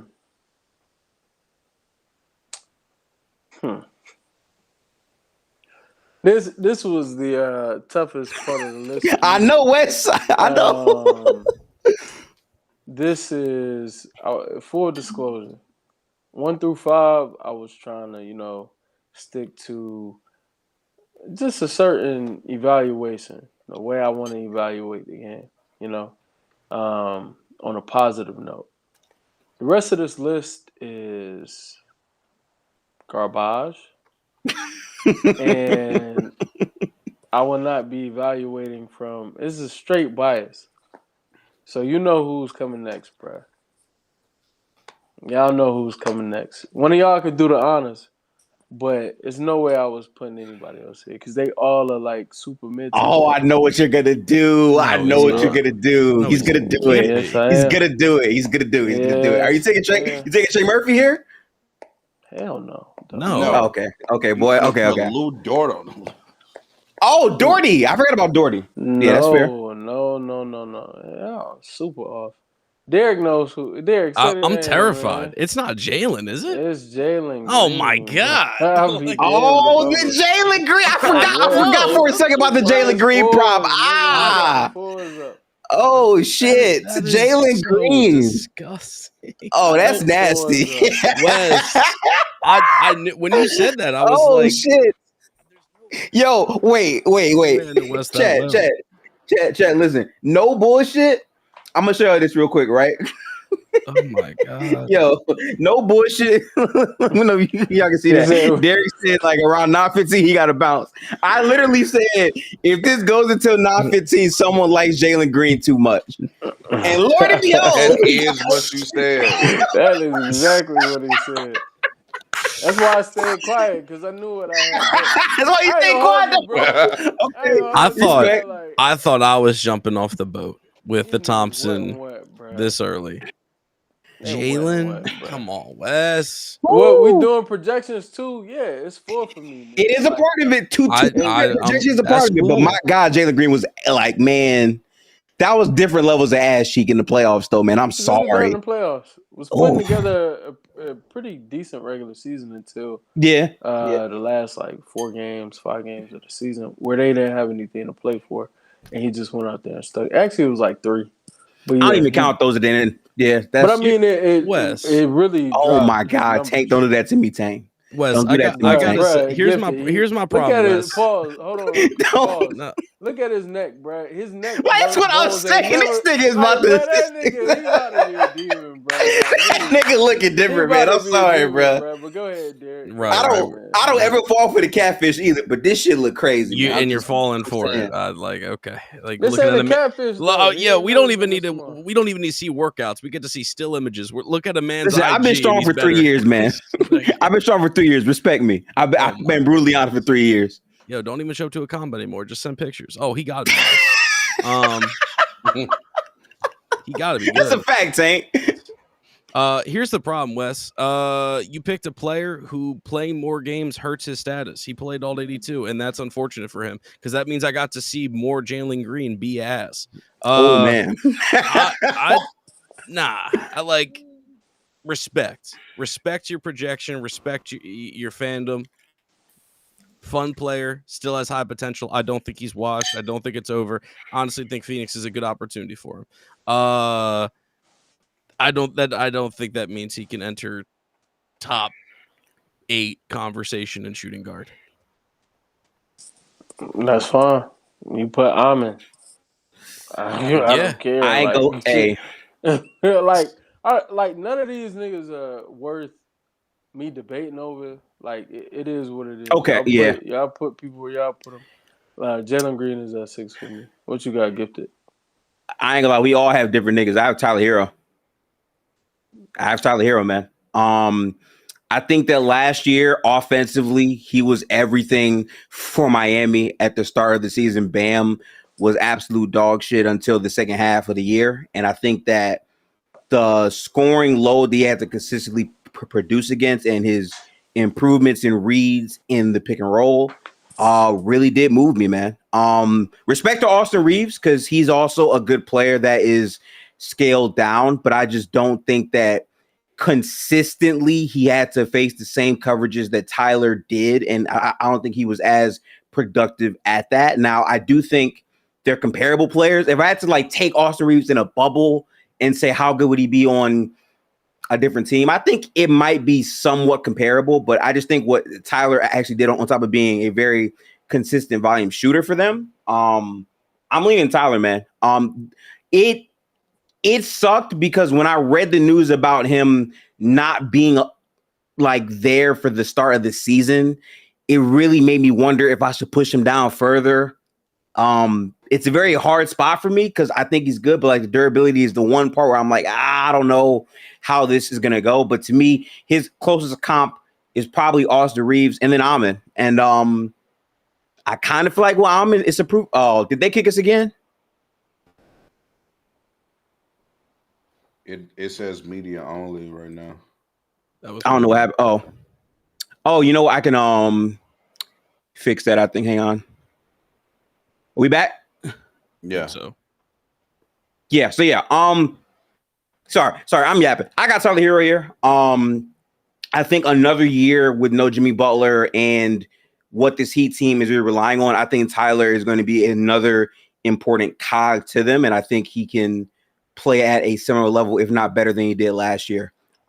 He was literally the entire Heat offense, and he was hitting big shots. Like he just had so many moments for me last year, and I think that a lot of that can translate into another season. So I'm leaning Tyler for me. I'm assuming he'll be back probably around December or January, but I think it's comparable. So I didn't feel like it was fair to like severely tax him for being hurt to start the year. So I'm going Tyler right here for me.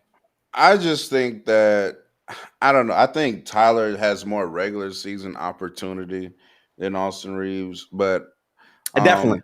Now you could argue smaller sample size, of course, that's fair, but like whenever we need Austin Reeves to scale up, that is exactly what he does. On like, I hear you on, yeah, Tyler, I guess, has to do it more often. Fair. But I'm not going to sit here and act like I don't think Austin Reeves is very much capable of doing an offensive output similar to Tyler Hero if he was consistently the number one option on his own team.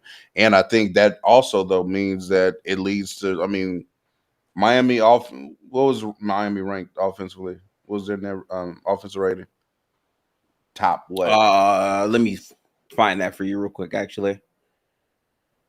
I mean, I don't think it really behooves you if Austin Reeves and Tyler Hero are your best offensive players for real.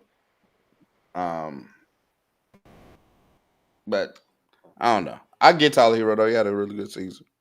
Yeah, I didn't say this in my main thing, but like I don't believe Tyler is obviously that caliber of player, generally speaking. I don't. But I think the fact that he was dealing with those coverages pretty well and his passing really improved helps him because his skill down is I'm just going to be one of the best overall 3-point guys in the league.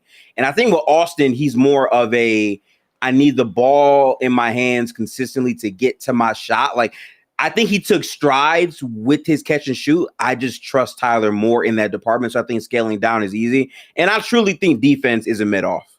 Like I don't think either player is significantly clearing any other player defensively. They're both not good defenders. So for me, that's why I had him over him, in my opinion. I'm looking for the offense right now. I do think the counter, just to defend Reeves for a second, is that Reeves' free throw rate and getting to the basket, I think, is just superior to Tyler's. That's the counter. Mm-hmm. And I think Tyler, while obviously a fantastic shooter, I think he is reliant on the jump shot for that very reason. So I do think there's something there. As far as the Thompson thing, to defend that again real quick, the thing about Thompson is, and I said, he has the biggest range on this list because he has the potential to have an astronomical season. Yes. He obviously has the least amount of rep and experience to go off of in comparison to these players who obviously have previously classed higher than Amon. But that's because he's so damn young. And the Hero injury didn't factor in. I saw he needs to unfortunately had the procedure and still has to rehab. Okay. They're all in the same class for me. Like in order, it's Amon, Reeves, Hero. And Reeves and Hero are tied as far as their ranges for me.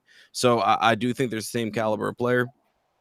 I do think Reeves' self-creation, and I guess what's the word? I guess more varied offense, I feel like is the slightest of leans, but all the arguments you guys have said in favor of Hero, I get it. And then Amon, it's like the potential is crazy. I do think losing Fred obviously hurts for Amon in a lot of respects because he is another player that definitely relies on others to help him create his offense, even if I think he's going to take a stride in creating his offense this year.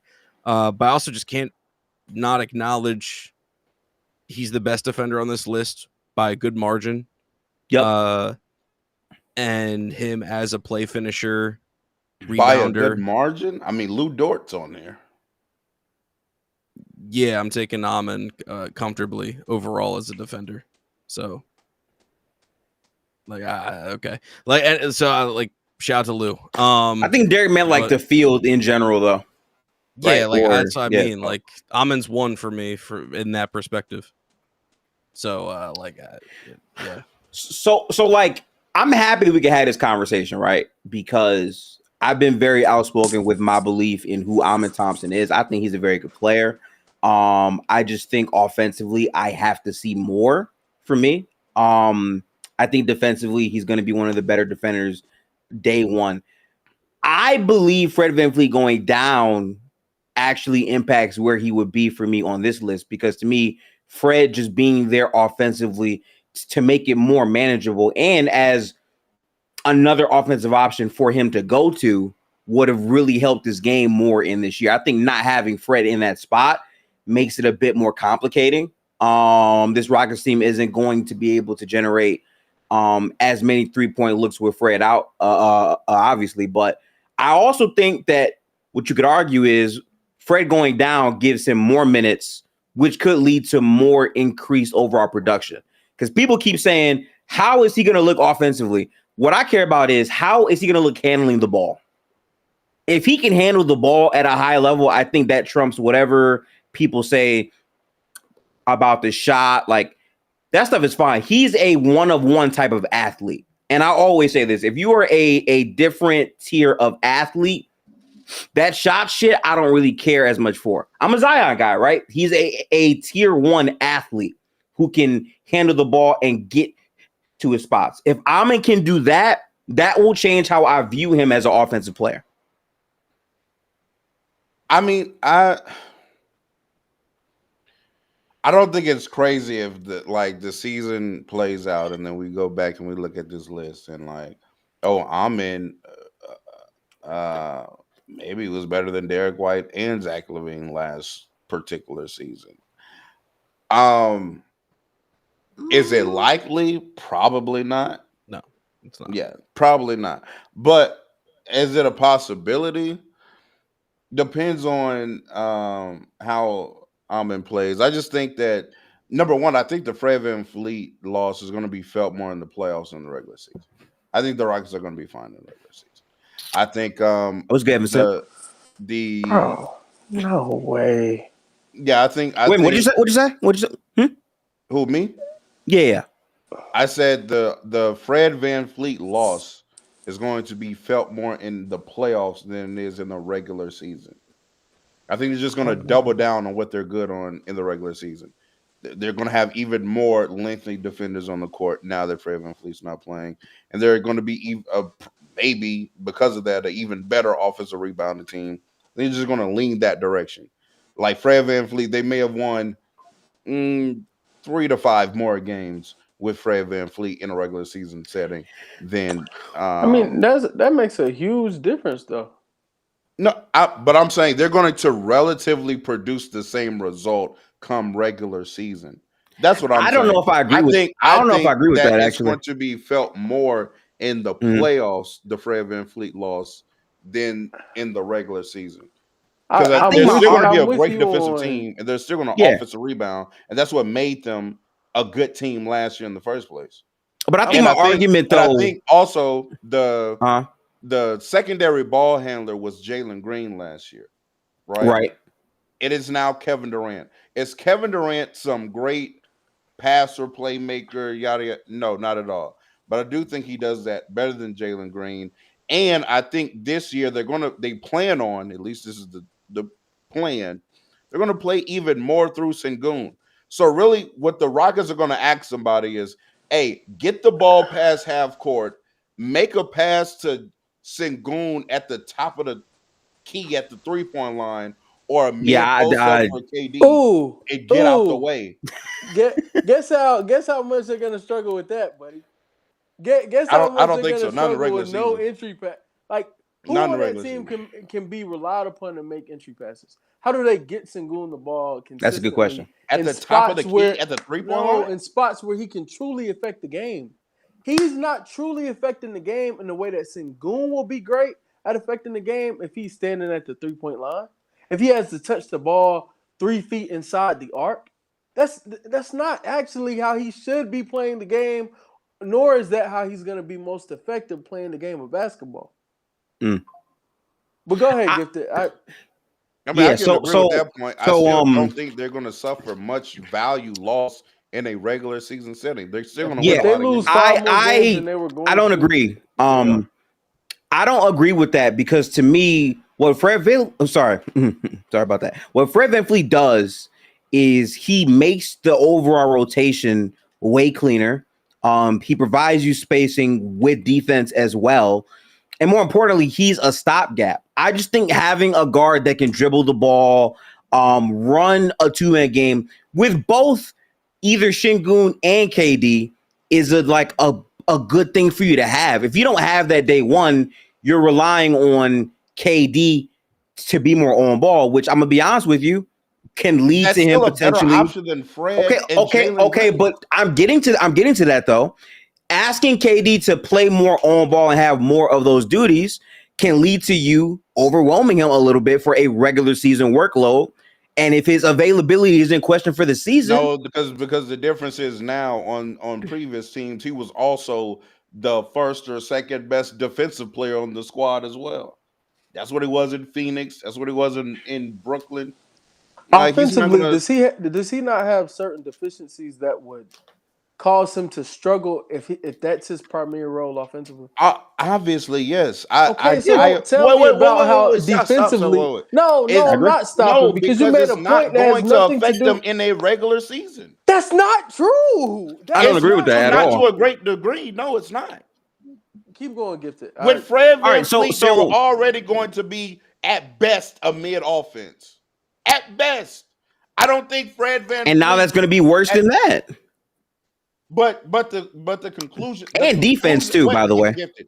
The conclusion is now, oh my God, Kevin Durant has the ball more now. Which, yes, I agree, Gifted. That can cause a 38-year-old. That can cause a ripple into him being productive come playoff season. Absolutely, I agree with that. But if the objective fact becomes the better player has the ball now more often in a regular season setting, I do not believe Fred VanVleet is going to takes off like 10, 12 regular season wins. But I think that Durant is better when you have a point guard in the rotation. Listen, I think you're undervaluing like how important it is to have a player just be in rotations to shift the value of overall rotations. Him being a complete out for all of their lineups means in your non-KD minutes is going to be even worse.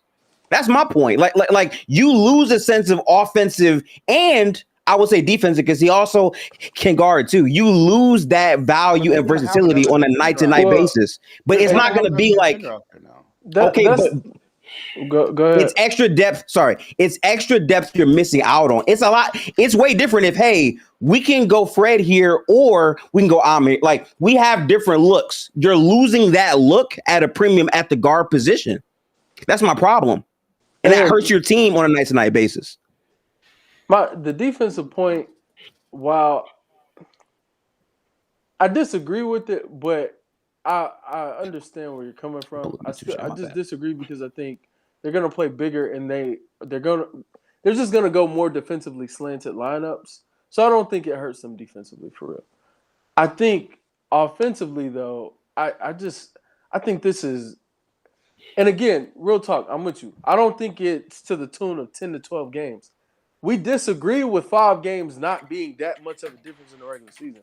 5 games could very, very well be the difference between the play-in and a top 6 seed, bro. Like, so you said 3 to 5 games. Hell, 3 games can be the difference between the play-in and a top 6 seed. So I just fundamentally disagree that that's not going to affect them. I think if they're 3 games worse, they're potentially in the play-in. That is fucked. Like that fucks them for the season. I agree with that. I agree. I just want to get to. I just want to real quick. I just want to get this in real quick because this is a point I wasn't able to like properly articulate. You guys are saying they'll just play better defenders.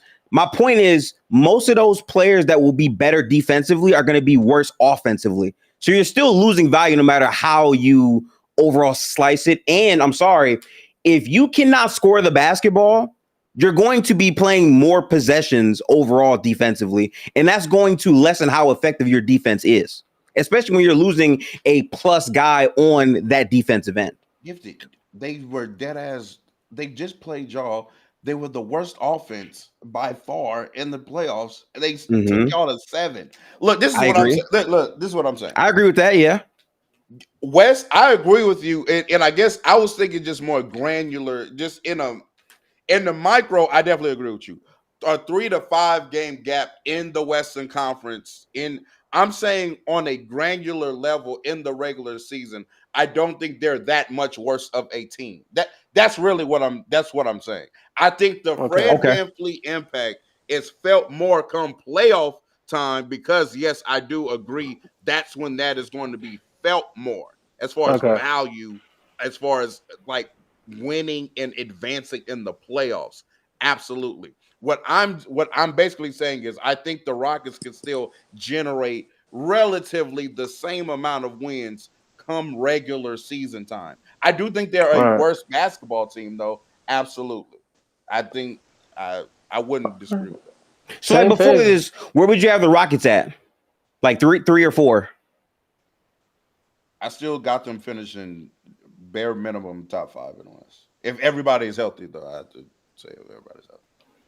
Like as far as like I'm trying to not overrate who Fred VanVleet is as a player because let's be clear, he was definitely a player that had a lot of flaws offensively in multiple moments during the regular season. I'm not going to act like that's not true. I'm just saying, like, it's crazy how one player's fit overall to your lineup when he's X'd out from that can really impact the overall ratings on both ends for a full season. That's what I'm saying. And I just feel like them having to find out what works for them takes away from them having a solid enough identity at the highest level. I think now it's a couple more steps I think they got to do. If they can replace that, then fine. But like JD said, Tari Eason for Quentin Grimes. Gentlemen, may I suggest we go back to the list, please? I think Rockets didn't like that. could be something else. No, the Q Grimes thing aside is funny. But no, I was going to say we should pivot back. You know, because you know the Jalen Green comment was made about 9:15. Unfortunately, I only have. It's working. It's getting closer. It's your shit. Okay. No. All jokes aside, we're still fighting over 6, and I don't think it's going to get any cleaner moving forward. I'm glad we have 4 different names here, by the way. Like, I'm throwing Thompson in because I don't want him. Like, I'm more stating this is the range he should be in.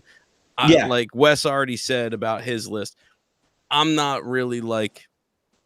I'm not gonna, go down on the sword for any one of these players necessarily. Like, if Thompson slides, completely justified. That's fine. And same for a bunch of other players. So again, just reading the list, they're all in the same range. Thompson, Reeves, Hero in that order. How you want to sort that out vote wise, I'm cool with whatever. Okay. My vote is Tyler 1 if it comes down to it. But if I had to make like a case to like compromise, I'm probably gonna lean Amin Thompson next if I had to, but I would rather have Tyler. You think Amin's better than Austin Reeves? No, I think he's in a better position to maximize whatever he can be than Austin will be all the way throughout the season. I think Austin about how he can't I don't know. Okay, because no. I can easily clear up talking about the value of Fred VanVleet, and it's going to be. Do you think Amin can handle the ball as a point guard? I still think projection wise, he's more equipped to do things at a production level, at a higher level than Austin Reeves based on his third option role with the Lakers. That's what I'm saying. Like I don't think that ties into Tyler because Tyler's role is bigger than both of them. So like, it's not like, sorry, I'm not viewing it the same way. If it's in a vacuum, then cool, but that's a whole other conversation. Tom said, hello, get the Jamie question. What makes Derek White better than Zach LaVine? Rewind and watch what we said. Yeah. That too. Yeah. Enjoy the content, sir. It's already there for you. I agree with you, though, Theo Tom. I agree. If I have to vote, my next player was Kobe White. After him, it was Amin. So I guess Amin. Wild. Fair. Are we good with compromising for Amin here? Because I'm fine to do that. Bro, Amin if it came down to it. Yeah, I wouldn't. I promise you, Amin won't be the 6th best 2-guard in the league this year, but it is what it is. I mean, neither will Jalen Green, with respect. He has a better shot than Amin. They have the same shot. They don't. They're both in the dark. They both do not see the target, and they're shooting. Does he have a better chance than? We'll get. I mean, maybe not. We'll never know who has a better chance. We'll just see how it plays out. This is true. My next vote that's fair. Man. What say you? Well, that's 3. Even if real talk, vote somebody else. I'm surprised real talk hasn't really tried to prop up Amin here. I think he's really on. That nigga not that good, bro. Like no. I think Austin Reeves is the best player available right now. That's just my opinion about that. But that's more gas. We ain't got to get into it though. Respect. I don't know. But he better. I will say he better than that nigga Hero. Oh nah. Hero was great in the first half. In his second half, is not talked about. I agree. He was much more of the player that we had seen his entire career in the second half. Let me tell you how bad he was in the second half compared to his first half. First half, he was shooting 63 plus true shooting. He ended the season at 60. Reeves was shooting in this first half like 59 true shooting, 58. He ended the season at 61 and a half based off of how well he closed the season. But go ahead. Like we I don't think he was got on. things to get to. Yeah. I'm not gonna argue too crazy. I'll put Am in here then instead. Oh, like the one common ground we have is Am, but I would not want him this high on a list. But hey, maybe he has like a crazy ass like LeBron year where it's like he's way better than we thought he was in this. You know what I'm saying? So hey, I don't know. Nigga brought up I LeBron. do think that Amin has this trait, and I think when as far as the young players that I see, Wemby, Amin, and Ant, I would say have this trait. Like I Yeah, think Tom. they get way better pretty quickly. Like I don't know. They just kind of figure stuff out. Amin Thompson against Golden State was like ass the first few games, right? And then he just started figuring it out, and you started playing better in a playoff setting against one of the best defenses in the league. Like I don't know, when he got more minutes as a player, he started. Yeah, it was a few I things like I he's I limited need and da, one da, more da. year for him And then to like he say gets that's a better. trade he He has gets better though. quickly. I'm just all I'm saying. He does get better pretty quickly with more And time, with maybe more playing time. That's all. Next player for me is Reeves, followed by Hero. Yeah, Reed. Well, you know how I'm voting, but go ahead. all right. Well, I got Tyler, but I'm beat 3-1. So we'll Well, put no. I mean, It's well, 2-2. you're beat. No. I'm still Jalen Green, but Reeves, like Reeves got that two though. Yeah, that's assignment right. is gone. Yeah, Okay, that assignment was for 2-1-1. 6, so it's 2-1. Yeah, so he's still here. I didn't know real talk. Well, I did know that. I just didn't think about it. Yeah, he said it. Reeves. Oh, so we're tied 2-2 then. No, it's 2-1-1. 2-1-1. 2-1-1. I stuck with Jalen. Oh, 2-1. You went Reeves, and real talk already had Reeves, and Derek voted Reeves here, so it's Reeves. So Jalen Green finna. Okay, that's fine. Yeah. That's fine. I will Absolutely. put AR 15 at number 7 on this list. Okay. All right, number 8. This is Tyler Hero. I have Tyler Hero. I have Kobe White. The Kobe's after Jalen on my list, but it is what it is. So you have Jalen here. I have one more Yeah. name after this all before I that get to makes it. Kobe. You do? Yeah, the next name I had was Trey Murphy.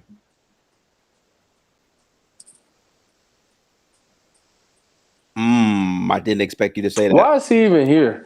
I mean, I don't want to stick on it too long, but one of He's them going to gotta make go. this list. He's the he two should- guard. No. Okay, then Jordan Poole can't be here. I think he's in the Unless you all pool. This might come as a shock to somebody. Poole is not on my list. Because I'm Poole talking I think about positionally. I think Yeah. because I don't. DeJounte is hurt to start the season.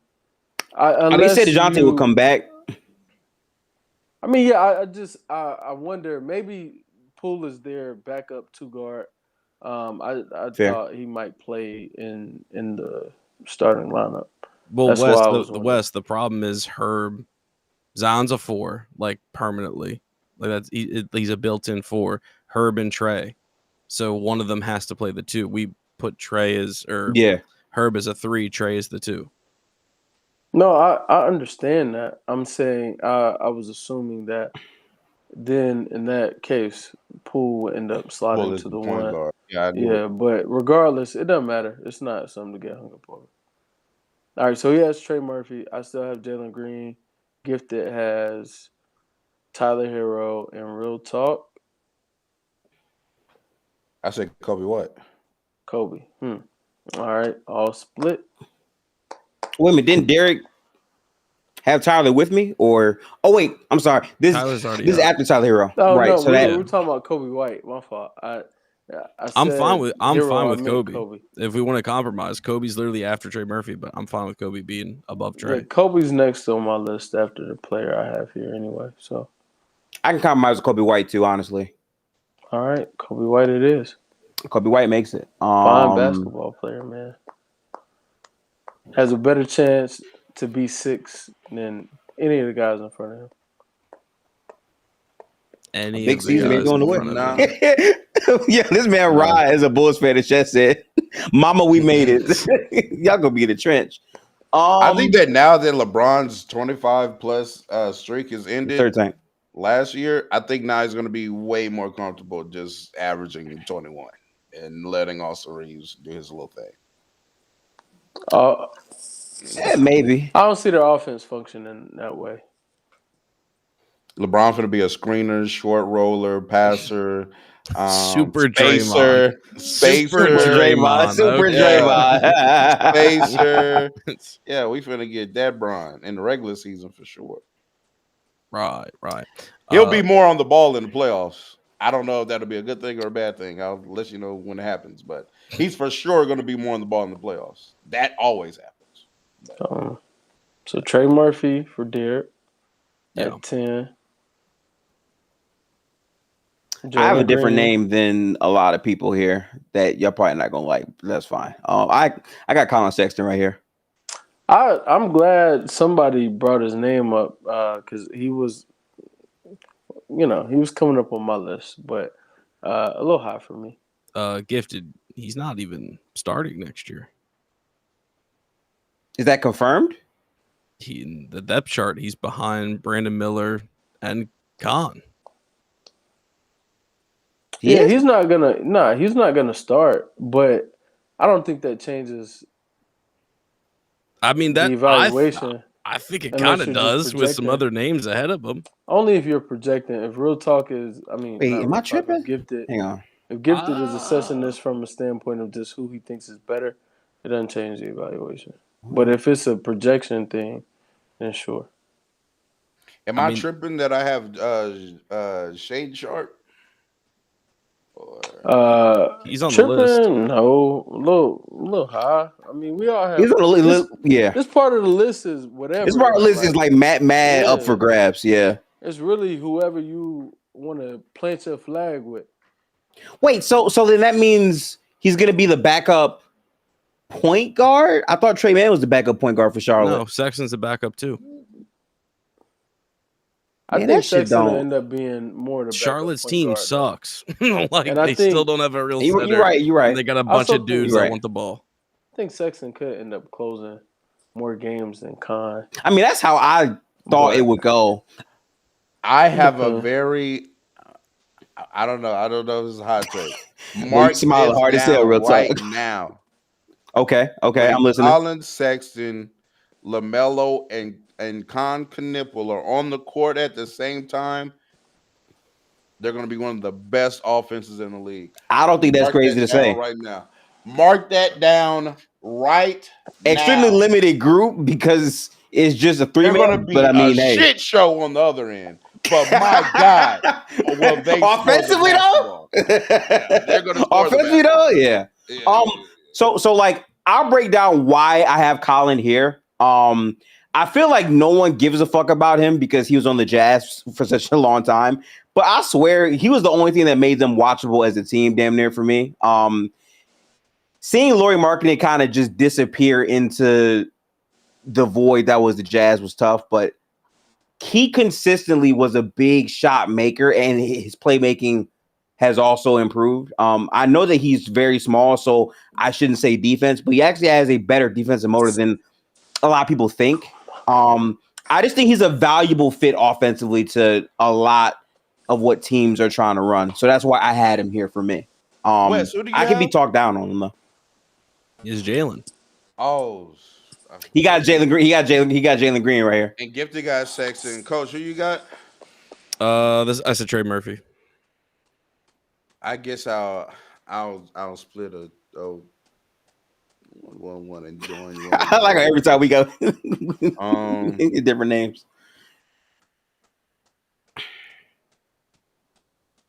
Yeah, Tank. He's after Trey for me.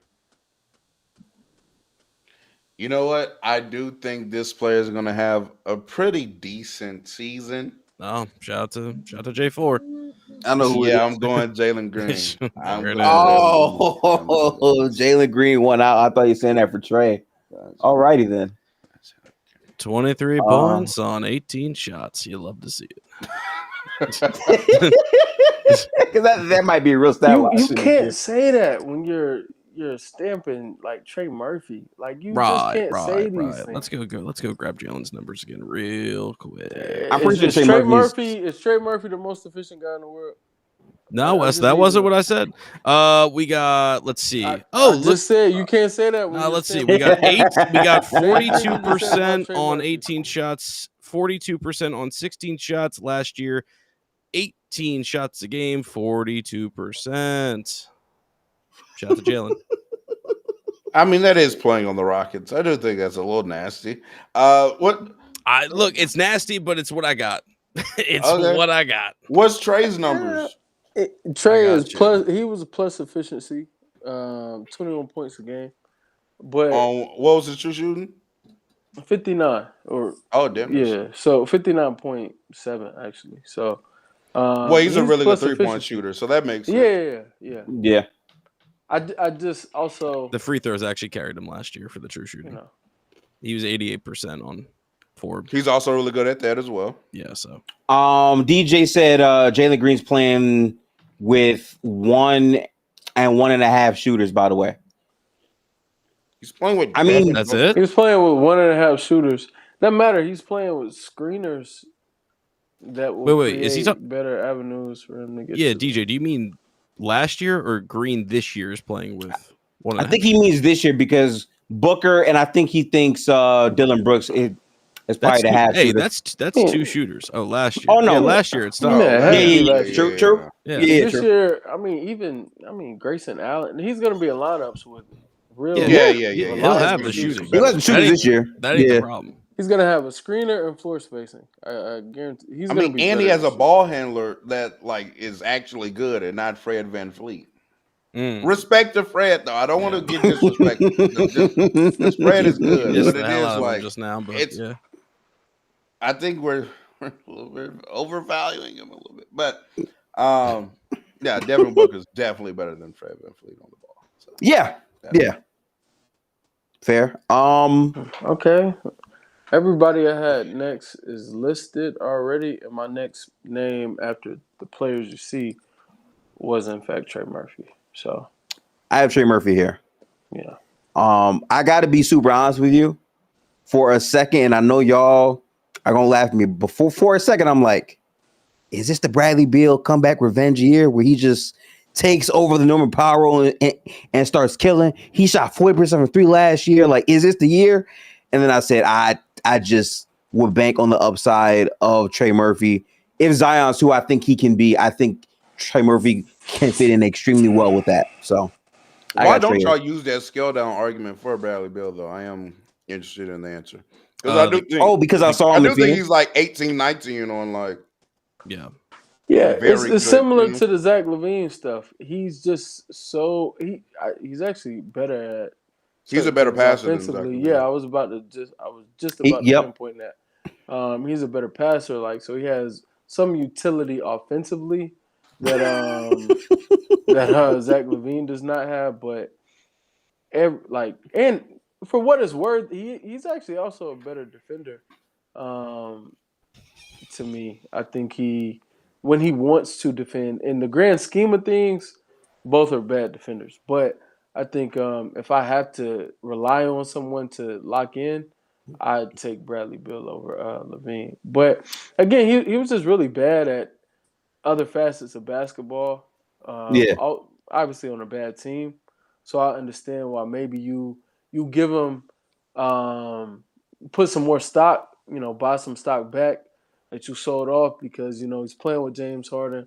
Kawhi will be beside him, 50 games.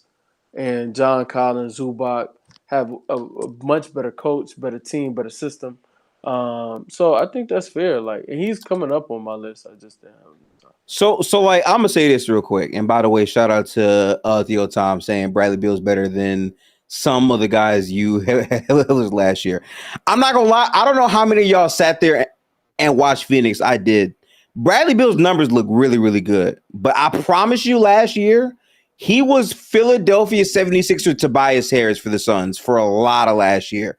The stats look great, but I swear to God, when I was watching them games, he disappeared for a lot of those games. I promise you he did. And then if I go back to one more year before that, he was awful in the playoffs. He was very up and down and not really available that much also during the regular season. So when I factor those in, his past doesn't help where he's going. The biggest boost he has is he's on a much better roster this year, which is why I really struggle with saying I'm going to lean Trey Murphy over Bradley Beal.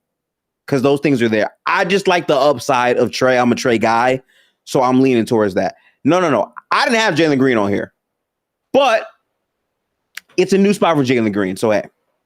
I'll say this about Beal. Agreed with what you said, Gifted. I think the other problem is he hasn't played 60 games since 2020. Yeah. Like I had Beal at the highest I could have been on him was 9, and that's really just respecting his ability. But I had him at 11, and even then, there's a few players I'm totally fine with taking over him, given the expectation he's probably going to play 45 to 50 some odd games. But he's got a better situation. He's still efficient. Like, cool. Shout out to Beal. And shout out to the reputation, because he obviously was at one point one of the better shooting guards in the whole league. Yeah, I true. mean, he's a really skillful player. If somebody told me like they thought Bradley Beal's better than Jalen Green, I'm not gonna be like mad at you or whatever. I'm not gonna like argue with you. It is what it is. I'm going with 2 players over him though. Okay. Well, Trey, let's get Trey up there first. Yeah. I think that was I enough. think I got Trey.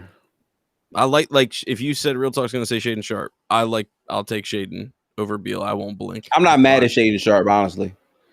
I'm also thinking about the player I had as MIP. I was telling y'all when we did these last year, the preseason. I have him on my list. I had him as my most improved player, but he got hurt. Mm-hmm. I really respect Jaden Ivey, man. I like the Jaden Ivey prop. Man. I like the Jaden Ivey prop. I do. I'm a Jaden Ivey fan. And I want to be clear. He took a lot of steps last year, and then he got hurt, man. Yep. But he was really figuring shit out. So, like, I'm not even. I really like Jaden Ivey, man. I'm not gonna lie to you. He is on my list. So yeah, not mad at that at all. And yeah, he's on my list. I'll leave it there. Yeah, I'm going.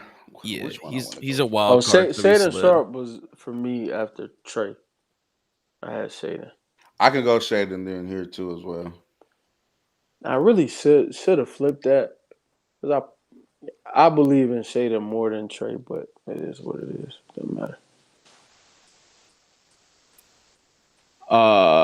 I'm gonna be real with y'all. I zagged like hard. I have none of the names you guys have here. You threw in Sexton already. You did zag. Yeah. I have. Well, I feel like Sexton is gonna keep dropping. So like, I would like to get Sexton on here. I love. As long Sexton. as you don't say Christian Brown, I'm cool. I wasn't gonna say Brown. Well, I ain't gonna say too much. But like, I'm not gonna say Brown here. I would like to have Sexton here, but if not, there is another guy I have that has claim, but you guys are gonna groan when I say his name. Jordan Poole. Not Jordan Poole. Nah, hell no. I think he's saying Lou Dort. Yeah, Lou Dort. Okay. Lou Dort would be the guy. Dort is on my list. Mad at it.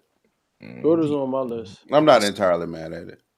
And like, I know it seems high because his offense limited all this and that, but literally, if we're talking about impact, like, I'm sorry, this nigga was hitting some of the biggest shots of the playoffs, and defensively, he was on that for the entire playoffs. Like, I really do kind of value that. Hitting some of the biggest knees too. Big facts. Hey, listen, That's nasty out of you. it takes That's hitting nasty. knees. It takes hitting knees to go win a ring. So I mean, hey, Big facts. it's what it is. No, look, Dort fell pretty seriously because, I mean, Real Talk mentioned earlier about D. White in Boston, talking about an ideal situation. Could I even dream up of a better situation than OKC for Lou Dort? I don't know that I could. He's in a great spot. I mean, Actually, I think the argument for Lou Dort is I think he can play everywhere. Because yeah. whether we respect him as a shooter or whatnot, that's I think that gets proven in the playoffs. The fact of the matter though is that for the past 2 or 3 seasons now, he's been a 40% regular season 3-point shooter on cool volume. And he's just in the playoffs too, then man. I'm he's one of sorry. the best POAs in the association. Like that Yeah. in and of itself has That's a value fact. league wide. If the Lakers had Lou Dort, do you know how much shit I would be talking right now? Bro, if Denver had Lou Dort, can you imagine if Denver had Lou Dort, bro? That's insane. A POA that can hit threes is It's a highly sought commodity. I Yeah. agree. I also think something could be said if you put Lou Dort in Charlotte or in New Orleans or Washington. He I don't doesn't disagree sniff with you. the list. Listen, the same thing you're saying is what I'm saying when it comes down to Zach LaVine, though, right? Like I feel like Zach LaVine is a player that would thrive in these boo-boo shitty ass teams, right? If you put Zach LaVine on a great team, I think he can still look good, but it's not going to be better than that. I just think it varies. That's kind of a nasty comp. I mean, but like you get the overall philosophy of what I'm saying, though. I get the analogy. I do just feel like a good player. That definitely is what Dort is. But putting ball in basket, he's the worst one on the list. Yeah. but he's also the Yeah. second best one at preventing ball in basket. Yeah, facts. And I think he has I'm sorry, spot. but I do think better. I don't know. Maybe that's the shooting guard position. Slightly better offensive slanted players, like overall normally would be ranked higher. So like that's kind of the thing. Amen's closer, but Amen also has supreme talent following him. Has the dunking ability, the finishing inside ability that Lou Dort doesn't have. So that's the thing. Like Lou Dort's a specialist. I just feel like having a specialist in the top 15, not my first call. I mean, we have Amen Thompson here. I literally just said why I have Amen higher. I know. It's like all right. Like Amen is clearly the unique case. He doesn't fit the description of any other player here. Fair. I mean, I think the picks are up. Again, I would want to go Colin Sexton here because I feel like he might wind up not making the list and that'd be fucked up. But by the way, my vote is still Jay Ivey. Oh, no, my fault. Shaden Sharp. I think Shaden Sharp. Okay. So I was about to say I think it's Sharp here anyway. I don't know where y'all at with it. I'm fine with Sharp. Like Beal's the one who's sliding for me, and like I said, I'm fine with that. Well, Sharp makes the list then. Okay, so then Sharp is at Beal deserves to be on the list. He will be. 12. Yeah, Beal will make it. And there's time. But now I do have Jay Ivey though. I don't hate it. The injury really sucked because I feel like we didn't get to see nearly enough. Because even Ivy's like stats from the year prior were like pretty cool, but I don't know how real that was because I think Detroit was still figuring out so much. Mm-hmm. So I don't know what Ivy's walking back into either. Like obviously the team has improved, but I don't know what his role is necessarily. Like, is he going to steal some reps from Cade? Should he? Like for his benefit? Yes. Is that the benefit of the team? I don't know. Cade is coming off the best season of his career. It's tough. He's got the talent though. I'd like to make the list. I just had him lower over some guys that I saw more of.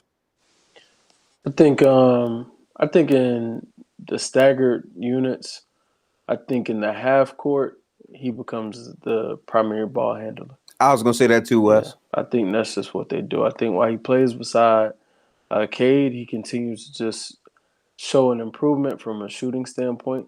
And last year he did, which made, I think, that tandem just, more dynamic, more dangerous. Yeah.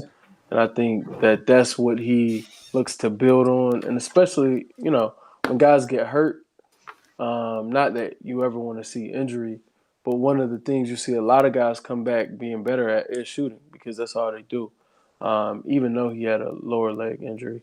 But yeah, I actually have Brad here, but I have no issues with Ivy being listed here. So, like, I do want to point out what Tom is saying here. Any thoughts about Norman Powell and where he should be on this list? Absolutely Okay. not. All right. Okay. Well, That's is like that because he was asked in the playoffs? Diet Zach Levine. Like basically with Norman Powell. But Zach Levine's like way better. He's diet Zach Levine. Diet Zach Levine for Norman Powell. That's kind of wild for me. It's really the situation changes so much. He'll still be good at what he does, but yeah, the best thing I could say for Norm, if he really gets, like, if Spoelstra plays him with Bam like as much as he should, then yeah, I could see Norm being here. I know Willie. I have real questions about that because Spoelstra over the years just hasn't done that. He hasn't played his bench guys that really need Bam, who shoot well and can use a screener. He hasn't played them enough minutes with Bam. So, yeah. And then also the creation is just fucking night and day. Like, it's very lackluster, man. It's nowhere near what he had. I agree. In LA. I agree with that too. You know who I think about Norman Powell, and we have like this category of player, and I don't even think he's as good as them. But you know how like Wes was like, yeah, DeRozan is like Vucevic. Like that's kind of how I think. Like, yeah, Norman Powell's gonna like shoot the ball really good, probably. You know what I'm saying? But it's like I'm good on Norman Powell, man. I can't even really make a argument against his statistics for it. You know, it's like really good. Really shoot the basketball. I'm just so good on Norman Powell, bro. So like, really good on I do want to point out one thing. Norman Powell being on the Heat is a large part of why I think Tyler's going to have an even better season because now he has another good offensive option that can actually move around with his shot. And more importantly, guess what players struggled for the first half of the season and picked up second half? I think Bam is going to have a lot of value having two guys he can spam DHOs with. And that's what Powell's value will be. So that would be it. But nah, man, I definitely hear everything you're saying, real talk. That's understandable. You know, I agree with Wes as far as Brad. I feel like Brad's my next name. First. Okay. And then, yeah. I'm not mad Listen, at it. I have Colin Sexton, but Brad's on my list. So, like, I can make another compromise to put Brad here if y'all want to, you know. Yeah, I'm good with Brad here. I'm good with Brad. Okay. He got 2 votes. Nobody else got 2 votes. There's another name. Bless you. Thank you.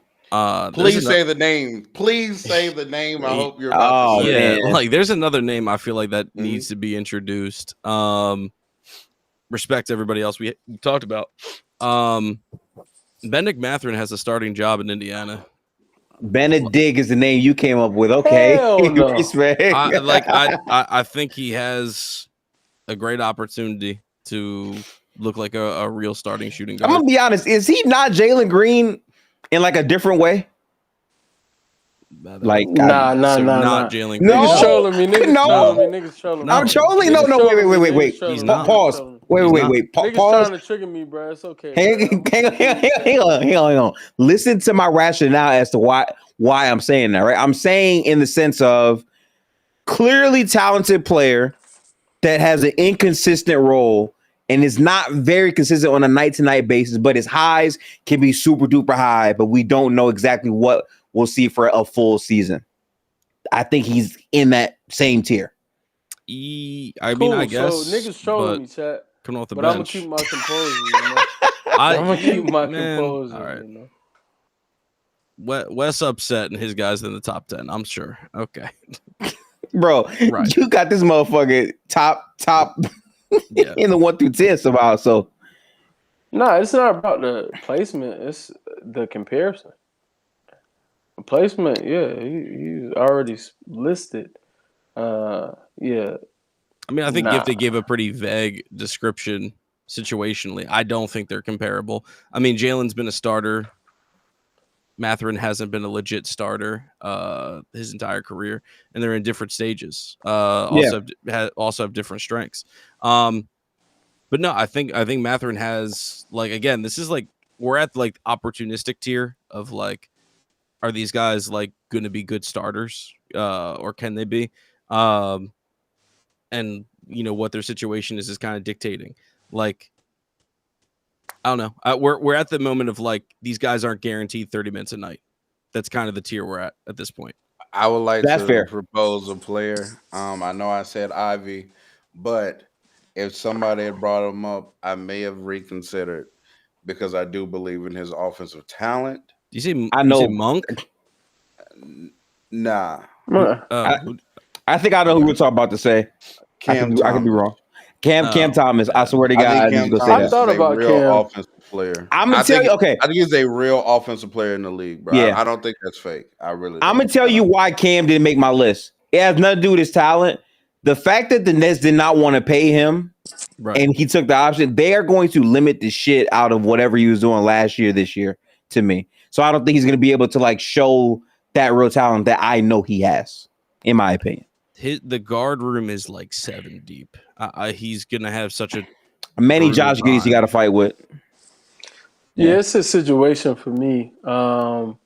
Yep. I will say I bank on him. I'm willing to bank on him having a better season, like showing he can be a more well-rounded player.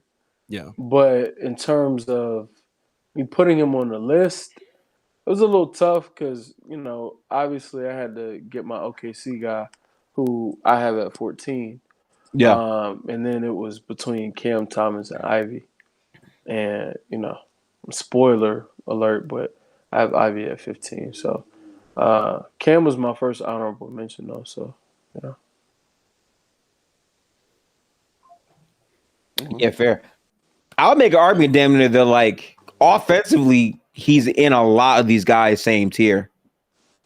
It's just he's on a very bad team. So we're in argue he's better than some of them. Honestly, I would say that too. That's the problem. I mean, we're at the point where we're throwing names. I'm gonna throw another name in because we're at that point of the list. This guy is probably going to play small forward this season, but he's played shooting guard his entire time. And the guy playing shooting guard could just as easily play small forward, and it would mean virtually nothing. It's the same thing. Devin Vassell, I think, is also around this tier. And I think has a chance to have a great season. So I left him off my list. I didn't pull him up in the pool. He should be on the list, actually. If he's a 2 guard, he should be on the list. Did we not have him at the 3? I thought we had him in the 3 guard list. We took him off because of what I said. Oh, we did take him off at the end, didn't we? I forgot about that when I was making this. I can add him to the pool. If he's here, he's a good shot. He's got to get at it. Yeah. Very good shot maker. Where would he go though if he was on this list? Is he over Shaden Sharp for y'all? I'm voting Vassell at 11. I wasn't even I can see Vassell at 11. He's my guy, and I'm not even that high on him. I mean, I have him peaking potential, like his range is high, but okay, like, yeah. I mean, I don't think he's better than Trey Murphy. I really don't. I was gonna say, I think I had him 14th. Higher floor, lower ceiling. Go ahead. Yeah, I agree with that. Yeah. So if he's in that tier, I think that's where he belongs. If he's in the tier with Trey and Beal, Shaden, like that kind of thing. We're at the point where like where the faces line up really doesn't matter. Really don't matter. Yeah. I don't know if he's better than Cam Thomas though, for me personally, or Jaden Ivey. I'm sorry. Come on. Come on, Oh, bro. no. I'm gonna be honest. I'm sorry. I'm gonna be so honest, bro. Cam not better than that boy. That boy. Nah, Cam San Thomas might be Antonio- better than him. No, I think that's Cam is debatable. not better than him. No, he's not. No, I Cam know why Thomas you is not listen. better I than know why you're saying that because like the size, the shooting, all this, all that. But like in terms of like actually getting to their shots, especially off the bounce, I think Cam Thomas is better than him at that. Everything else, yeah. Okay, he's a You He's better literally shot not better creator. than the team, so no. Like Lou Dort deserves to be over Cam Thomas. I can agree with that. Yeah. So Cam Thomas shouldn't be sniffing this. Listen, I had I Lou don't Dort know. on my I just list. feel like So like Cam I Thomas is just better than some of these. What, I don't think that's listen. I don't think that's crazy, but they're going to limit him. Real talk, they are going to fuck him over this season. I feel like if they don't, then shit. possibly. Yo, Theo, I'm not in the business of defending a player that's one-dimensional and not wanted by his team. Like in a bad like I mean, what, but what that doesn't take away from how good an individual player is about their team situation. But if you weren't nearly as productive as you, like he barely played last year. Again, He was hurt. injury luck. Like he's had some tough strides. I hope he gets a better situation, but he's not in it now. So I'm not putting him Sure. over like objectively winning players. His best quality is he's a jack. He's a Lou Williams comp. no, his best quality is he's a scorer. He can fill it up. Like way higher tier in that we than Lou Will can't was. just say it, Jack. Yeah. The man averaged Wait, 24. no. Wait, he's way higher than Lou Will at that. He's more No. efficient than Lou Will. Are we serious? Yeah, no, I'm gonna say that. Yes, he's a better scorer than Lou Williams.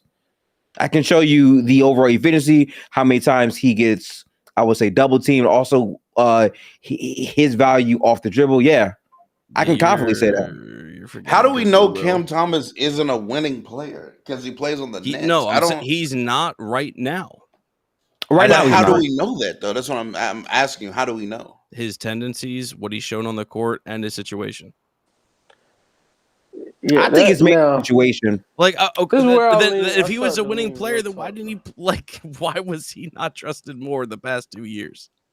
I mean, Because the That's a Nets are Brooklyn trying to problem. tank and get better talent. That's a contract.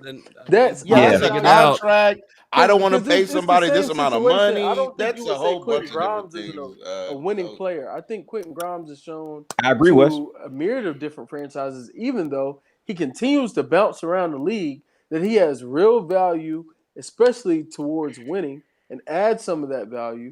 And he's literally in the same exact situation as Cam Thomas because he has his value as a player in terms of dollars here, and his organization has it here. That's that's what Cam Thomas is going through. I don't think we could take that and then turn it into, well, he's not this, and this. I And it's because his agree. He needs to be in a franchise- better situation. I agree. He needs to get out of Brooklyn and get into a better spot. But until that happens, I can't put him over players that are better and in a better situation now. Matter of fact, or just project next season. Gifted already said he doesn't project to have a good season next year. Mostly yes, because Brooklyn is going to hoe him. But that's the reality. That's my thinking. But If like, Cam is on a plane tomorrow to somewhere else, I'd listen. I But agree with you. I can't. He's not on a plane. But I do think sometimes it does come that he's better than them though. Like I don't know. No, I just disagree. feel like I mean, we just fundamentally. I guess disagree on that is the disagreement. Yeah, but I don't know. I don't look at Cam Thomas as number. I definitely don't look at him as like a not winning player. I don't even know if we can. We can't quantify that. Bro, I'm gonna be so honest, bro. Like I watched a lot of Nets last year, and dead ass, what I remember watching at the start of the year, they were a very surprising team. They were super duper fun. Cam Thomas was leading the pack, and he was breaking different types of scoring records and whatnot. And then in the midway point, the team fell to a harsh reality. All of the young players started to not play as consistent, and they started to limit Cam Thomas' role a little bit more. And then he got hurt and missed the rest of the season. But for that stretch, he was a winning player under new head coach. I believe Jody Fernandez. Like he was doing that. Now, what that zooms out to mean for his overall career as a player, I don't know. I have to see that. But he absolutely was like contributing to winning last season. He was. Like I saw it happen. But if you don't want to say it's an ass team, who cares? Fine. But he was doing that.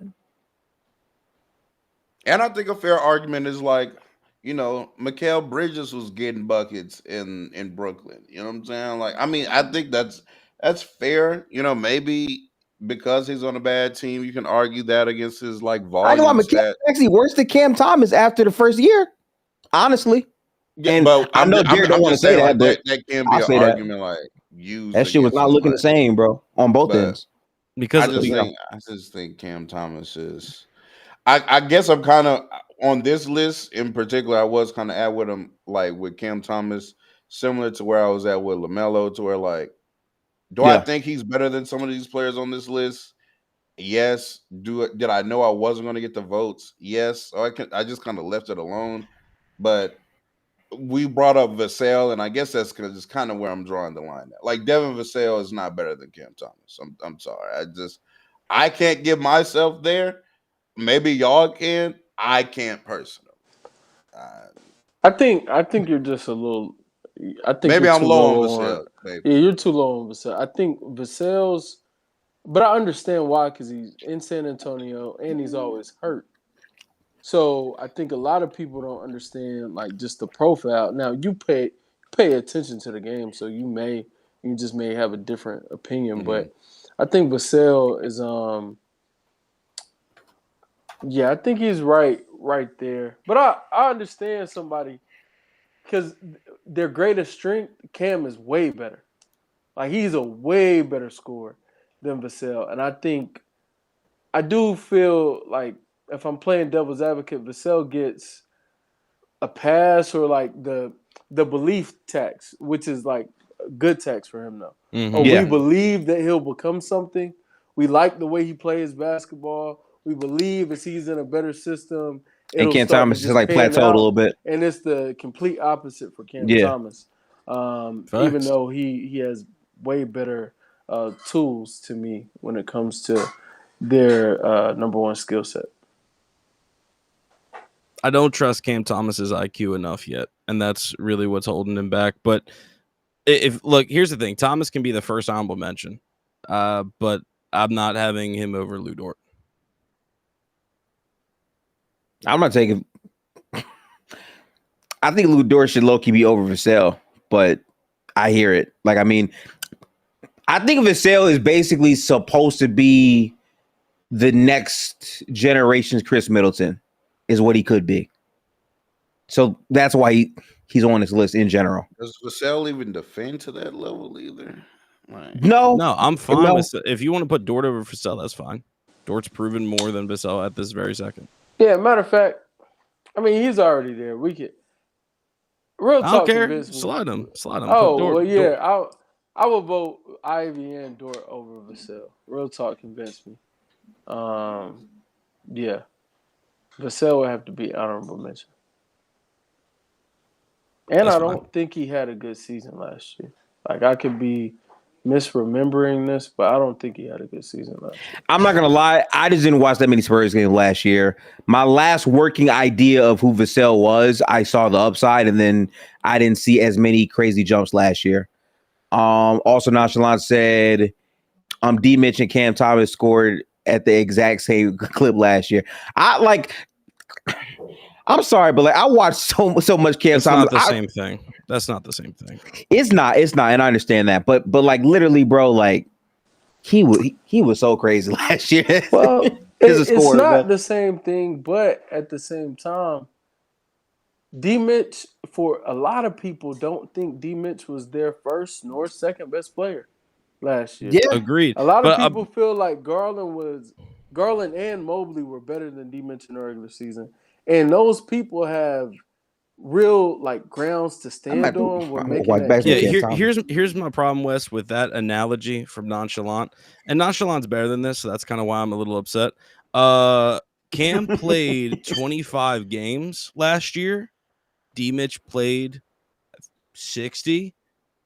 and D Mitch does everything else better than Cam. So like I just this is the like no. What do, like please spare me. I'm sorry, Brooklyn sucks,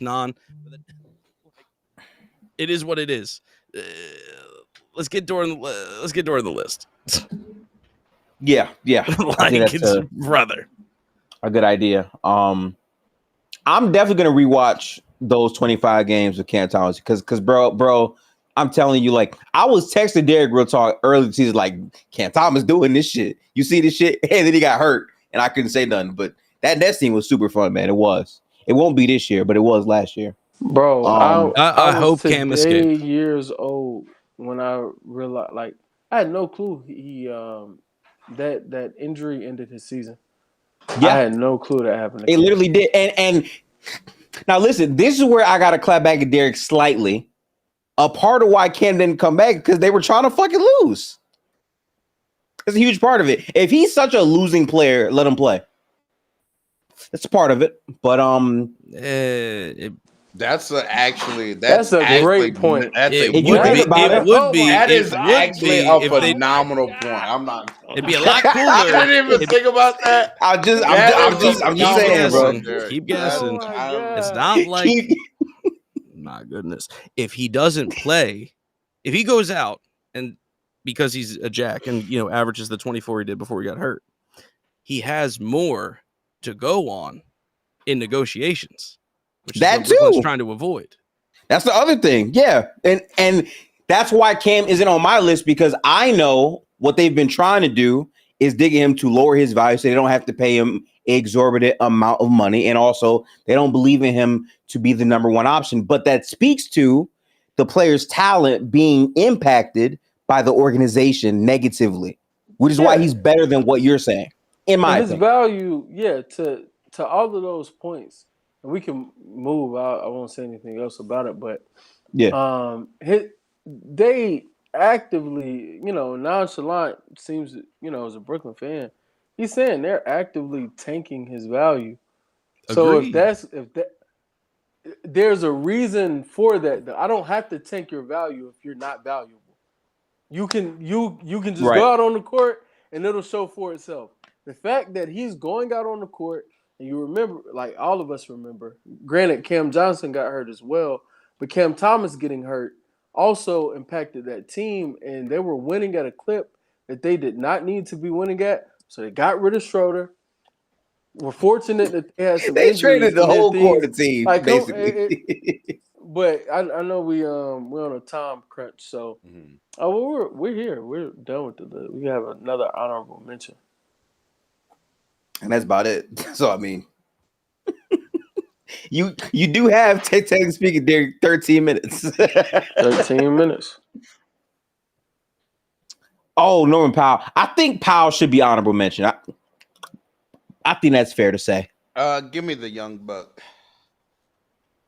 Oh, so, Young Jalen. Bull. who's that? Is it that Oh. Jalen Oh, Wells? Colin Sack. Jalen Wells. So now niggas.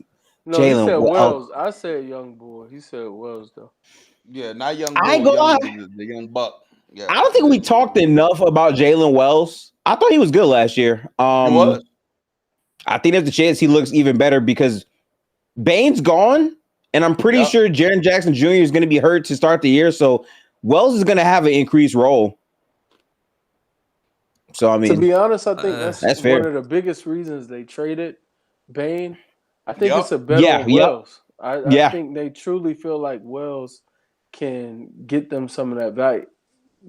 Yeah. And definitely a better pairing basketball wise next to John Moran. Ja, as well. yeah. Yeah. he's more dynamic too. Yeah. I like Wells a lot. Yeah, it's tough. I mean, is RJ Barrett, is he whole ass, half ass, I mean, West Yeah. thinks he's all ass. The three-quarters pigs, ass? the pigs, you know what? Yeah. Oh, the pigs. Oh, The man. God damn. I mean, I don't. Yeah, I'm just not a fan. Like, I'll never say I get anything it. about RJ. I get it. He's got some potentially fatal flaws to his game. I just like raw production is a thing. Like it's tough. In that case, And they're- go Jordan Poole. Ooh, feel like RJ Jordan a got an little bit, argument. but I'm No, not saying sir. he No, has an sir. argument. I think Jordan can be pretty good next year, but RJ better than Jordan. it is a gamble at this point. It literally is. No pun Give me intended. JP. Give me JP. I'm gonna be honest, bro. over RJ. Like I'm gonna be the only one up here to do this, but like I'm gonna make a extra concerted effort, and Derek can confirm this because like I don't be lying about shit. Like I dead ass spent more time last year watching ass teams, just so I could be more equipped for these conversations. I'm gonna definitely do it this year. Here's my question, and like I'm a Warriors fan, so like I do have to like kind of throw this out there. You Yeah, know what your I'm saying? main team was an ass team. I don't really Don't do that. understand. Don't do that. Don't do that. We went for Before the Jimmy 13 Butler seed. Hey, arrived, listen, we were the you were best team in the ass. league post deadline, baby. Yeah, Best but team. like I said, Here we before go Jimmy again. Butler arrived, you were ass. Yeah, absolutely. About their impact. Anyway, any thoughts about Klay Thompson's upcoming year? He'll be playing basketball hopefully. Okay. I was giving you a thumbs down because I thought you were about to bring up B-Pods. You said No, fuck no. I want to go read up there B-Pods. No. You said as a No. Golden Wow. State fan, No. so I was like, I know what it is. Nah. I'm good. I'm good. But I got no prop for you. yeah, I'm kind of where Derek is. I think Klay Thompson, unless he has outlier shooting for him, like because at this point he's not as consistent as a shooter. Obviously, he's still deadly, and you don't want to leave him open. And he's still an elite shooter, but he's not having the 42 on 11 threes, like those percentages. What did he shoot last year? I think 38%.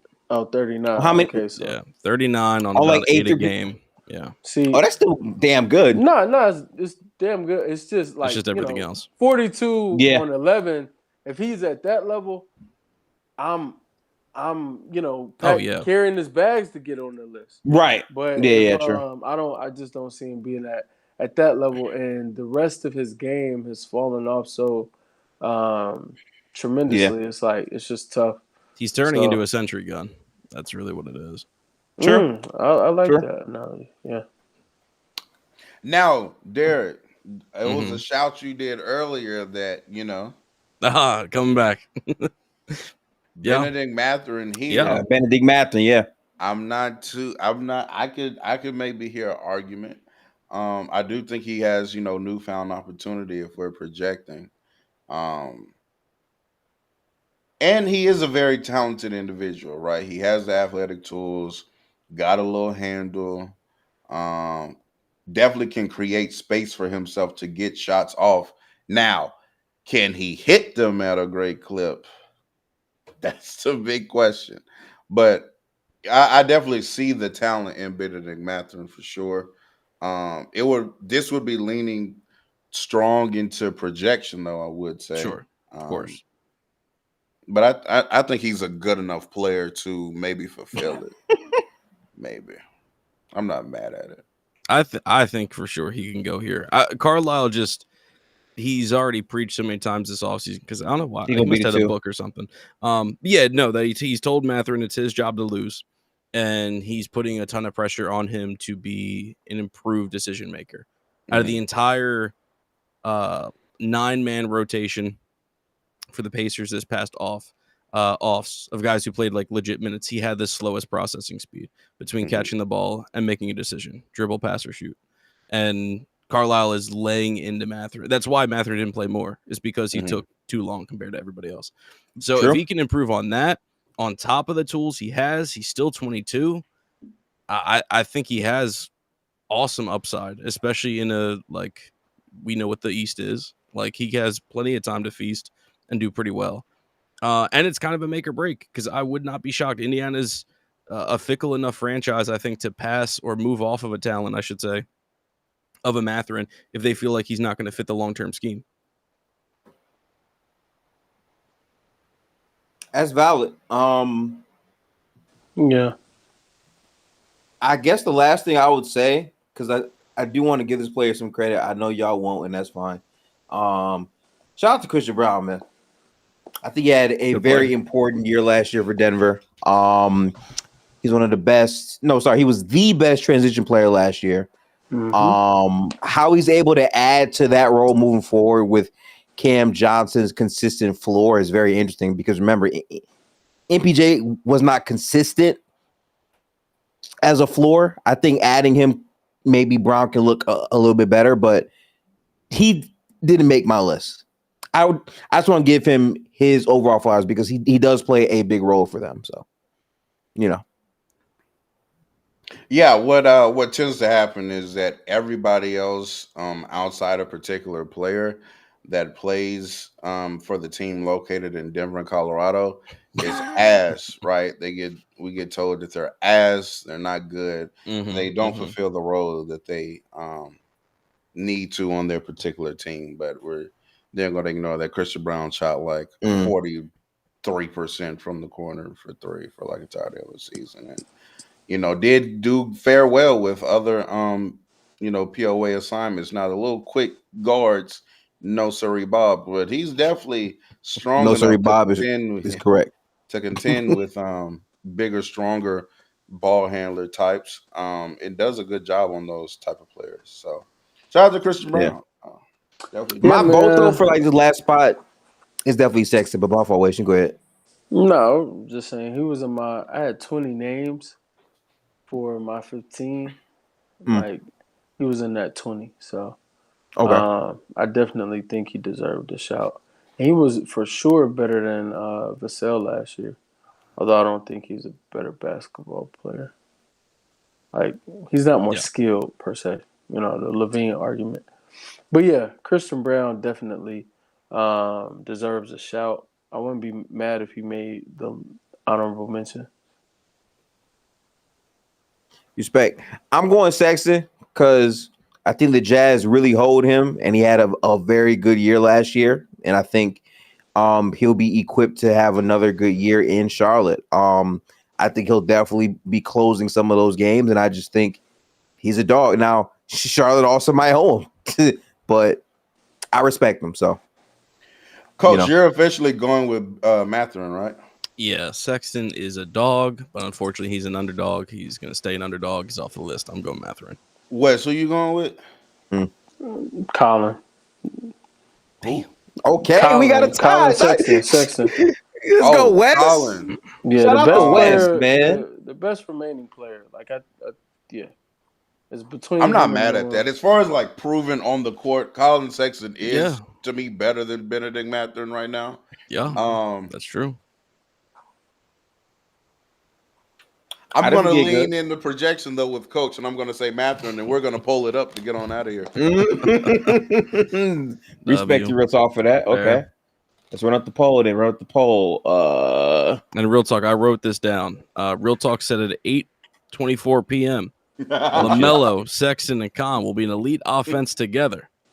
We will check back in. Offensive rating will be sky high. Let's put that in but quotes. so will their defense. I'm so happy you gave me the timestamp because I definitely need some aid with going through these VODs here. If we have another moment, if you tell me the timestamp, I'll make sure to save it and go back because I'm gonna put the reverb over Real Talk's voice when he says this lineup's gonna be the best off, and then we'll cut to Got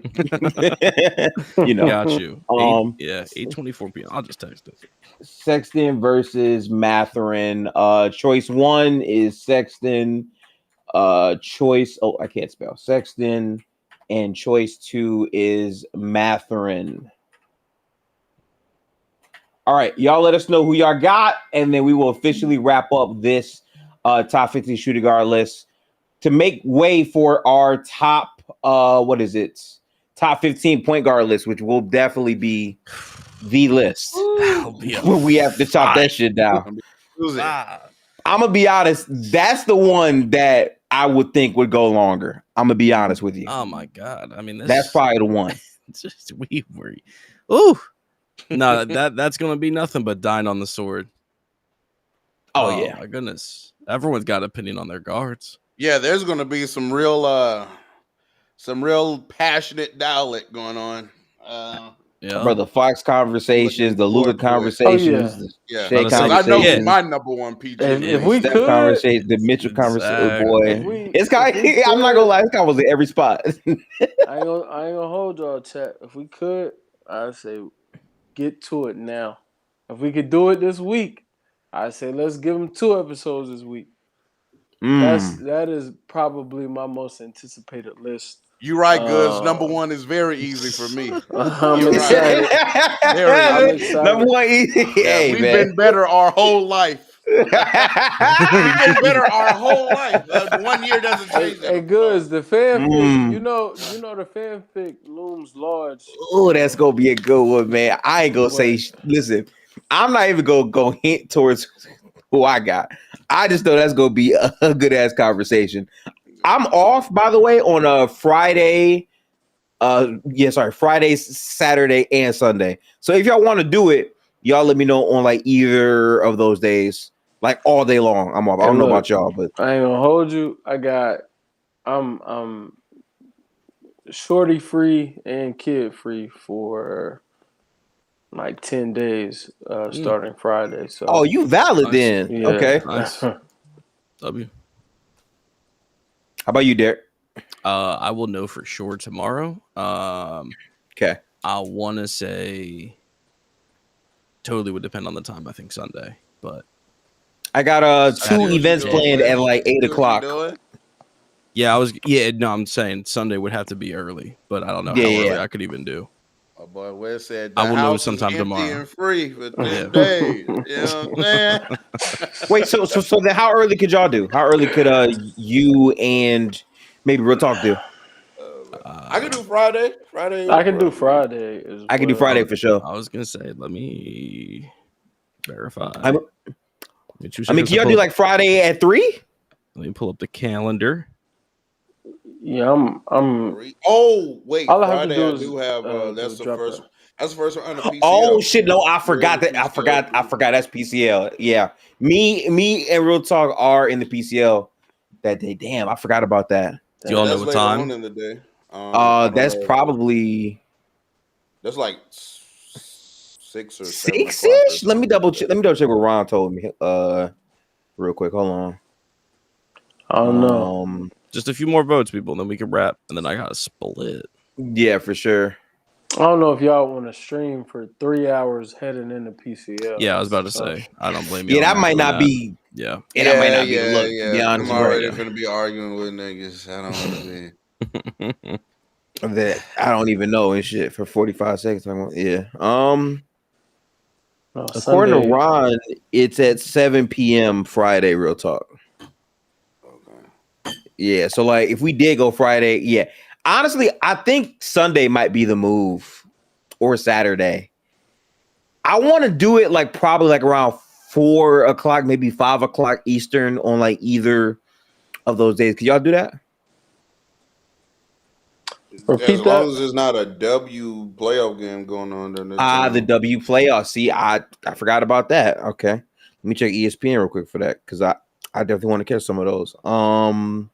I think Sunday is doable, but I think Sunday needs to be early. And I was gonna say, how early can people do? Sunday may not be the best day, like just depending on the type of crowds we want to draw, because it's football. Oh yeah, the playoffs and football and shit. Yeah. True. So there's no WNBA playoff games on Saturday. All of them take place actually Sunday and Friday. 2 days. Okay. Those that do. So Saturday, and there's no NFL on Saturday. Yeah. Wait a minute. I'm realizing we can do it Thursday. Oh, okay. This Thursday? Tomorrow? Like tomorrow. No, that's actually very short notice. I ain't gonna lie. We gonna need time. We're gonna do time. I say we can shoot for Saturday. I think Saturday early enough. Saturday is that's the best day to me. If that okay, like 5 p.m. Saturday. Can y'all do that? Yep. Perfect. Okay, cool. 5 o'clock on the dot Saturday. Then cool. All right, get your popcorn ready. All right. Let's see who won this middle. Last call, please. It's a tie. It's a tie. No. I'm gonna be honest. With you. I can vote right now and end this shit. But y'all know my. Sure, you could. Nah, psych. There's a method. I ain't gonna do that. Oh, okay. Uh-oh, we have 7 votes now. Now it's Yeah, 8. they- Oh, no. Is it tied again? All right, how about this? No, it's At 5-3. 10 votes, we'll Mathurin. end it. At 10 votes, we'll end it. At 10 votes, we'll end it. 10 Two votes, more chat. votes. Two more Two more votes, votes people. to win. Two Two more more votes votes to to win win, the chat. chat. Well, one more in. Mathurin vote, really. There's 30 people in here. We Yeah, could, true. we could get to 10 votes. Quick Oh, we had math. 9 votes. We have 9 votes. We need one more vote out of y'all. Okay, 10. I see I'm gonna 10. just end it. Mathurin got it. Mathurin. Ooh, Mathurin got it. Okay. All right, hopefully he doesn't sell me this year. Tough. This is our list, which is sure to piss off a lot of people. So I'm Oh, cool for with that. sure. 100%. Jeff Derek White over Zach. Absolutely. Ah! I can't wait. I can't wait for the D. Where's D Book? 17. Oh yeah, Oh, we're not yeah, being that yeah, also yeah, make people. yeah, Yo, all shit they D-Book kept died. saying. Right, like that's gonna be funny. Oh, let me screenshot this. Gonna get Yeah, a but few. yeah. Where's Jalen Brown? Oh, yep. Yeah, Yep. probably. Yeah, He's not well, the then two look at the last. anymore. I feel I've it. gotten so used to people just typing in all caps at me that I don't know basketball or I don't know shit. I, Like, I swear to it's you, really bro. just part of the Yeah. gig. I don't know. I'm told don't I'm an know. idiot Part every of the day. gig, man. It's I want part to of the see your thrill, list man. though. Everybody that talks shit, that's always my response. Never have a What's your list. They just saying, "Oh, he's too low," but they don't ever tell you who they got. Your So, list. you know. Exactly. All right. Cool. Peace out, people. Gotta run. All right, Derek. Peace out, people. Catch y'all Friday at 5 for the point guard list. I'm gonna take my time to get prepared because I know that's just gonna be a roller coaster ride. So prepare. But peace out, fellas. I appreciate y'all for popping out for the stream and all that. We'll catch y'all in the next one. Salute to everyone. Go follow Wes, Derek, and Real Talk. I'll have a post with this updated final list out on Twitter sometime tomorrow.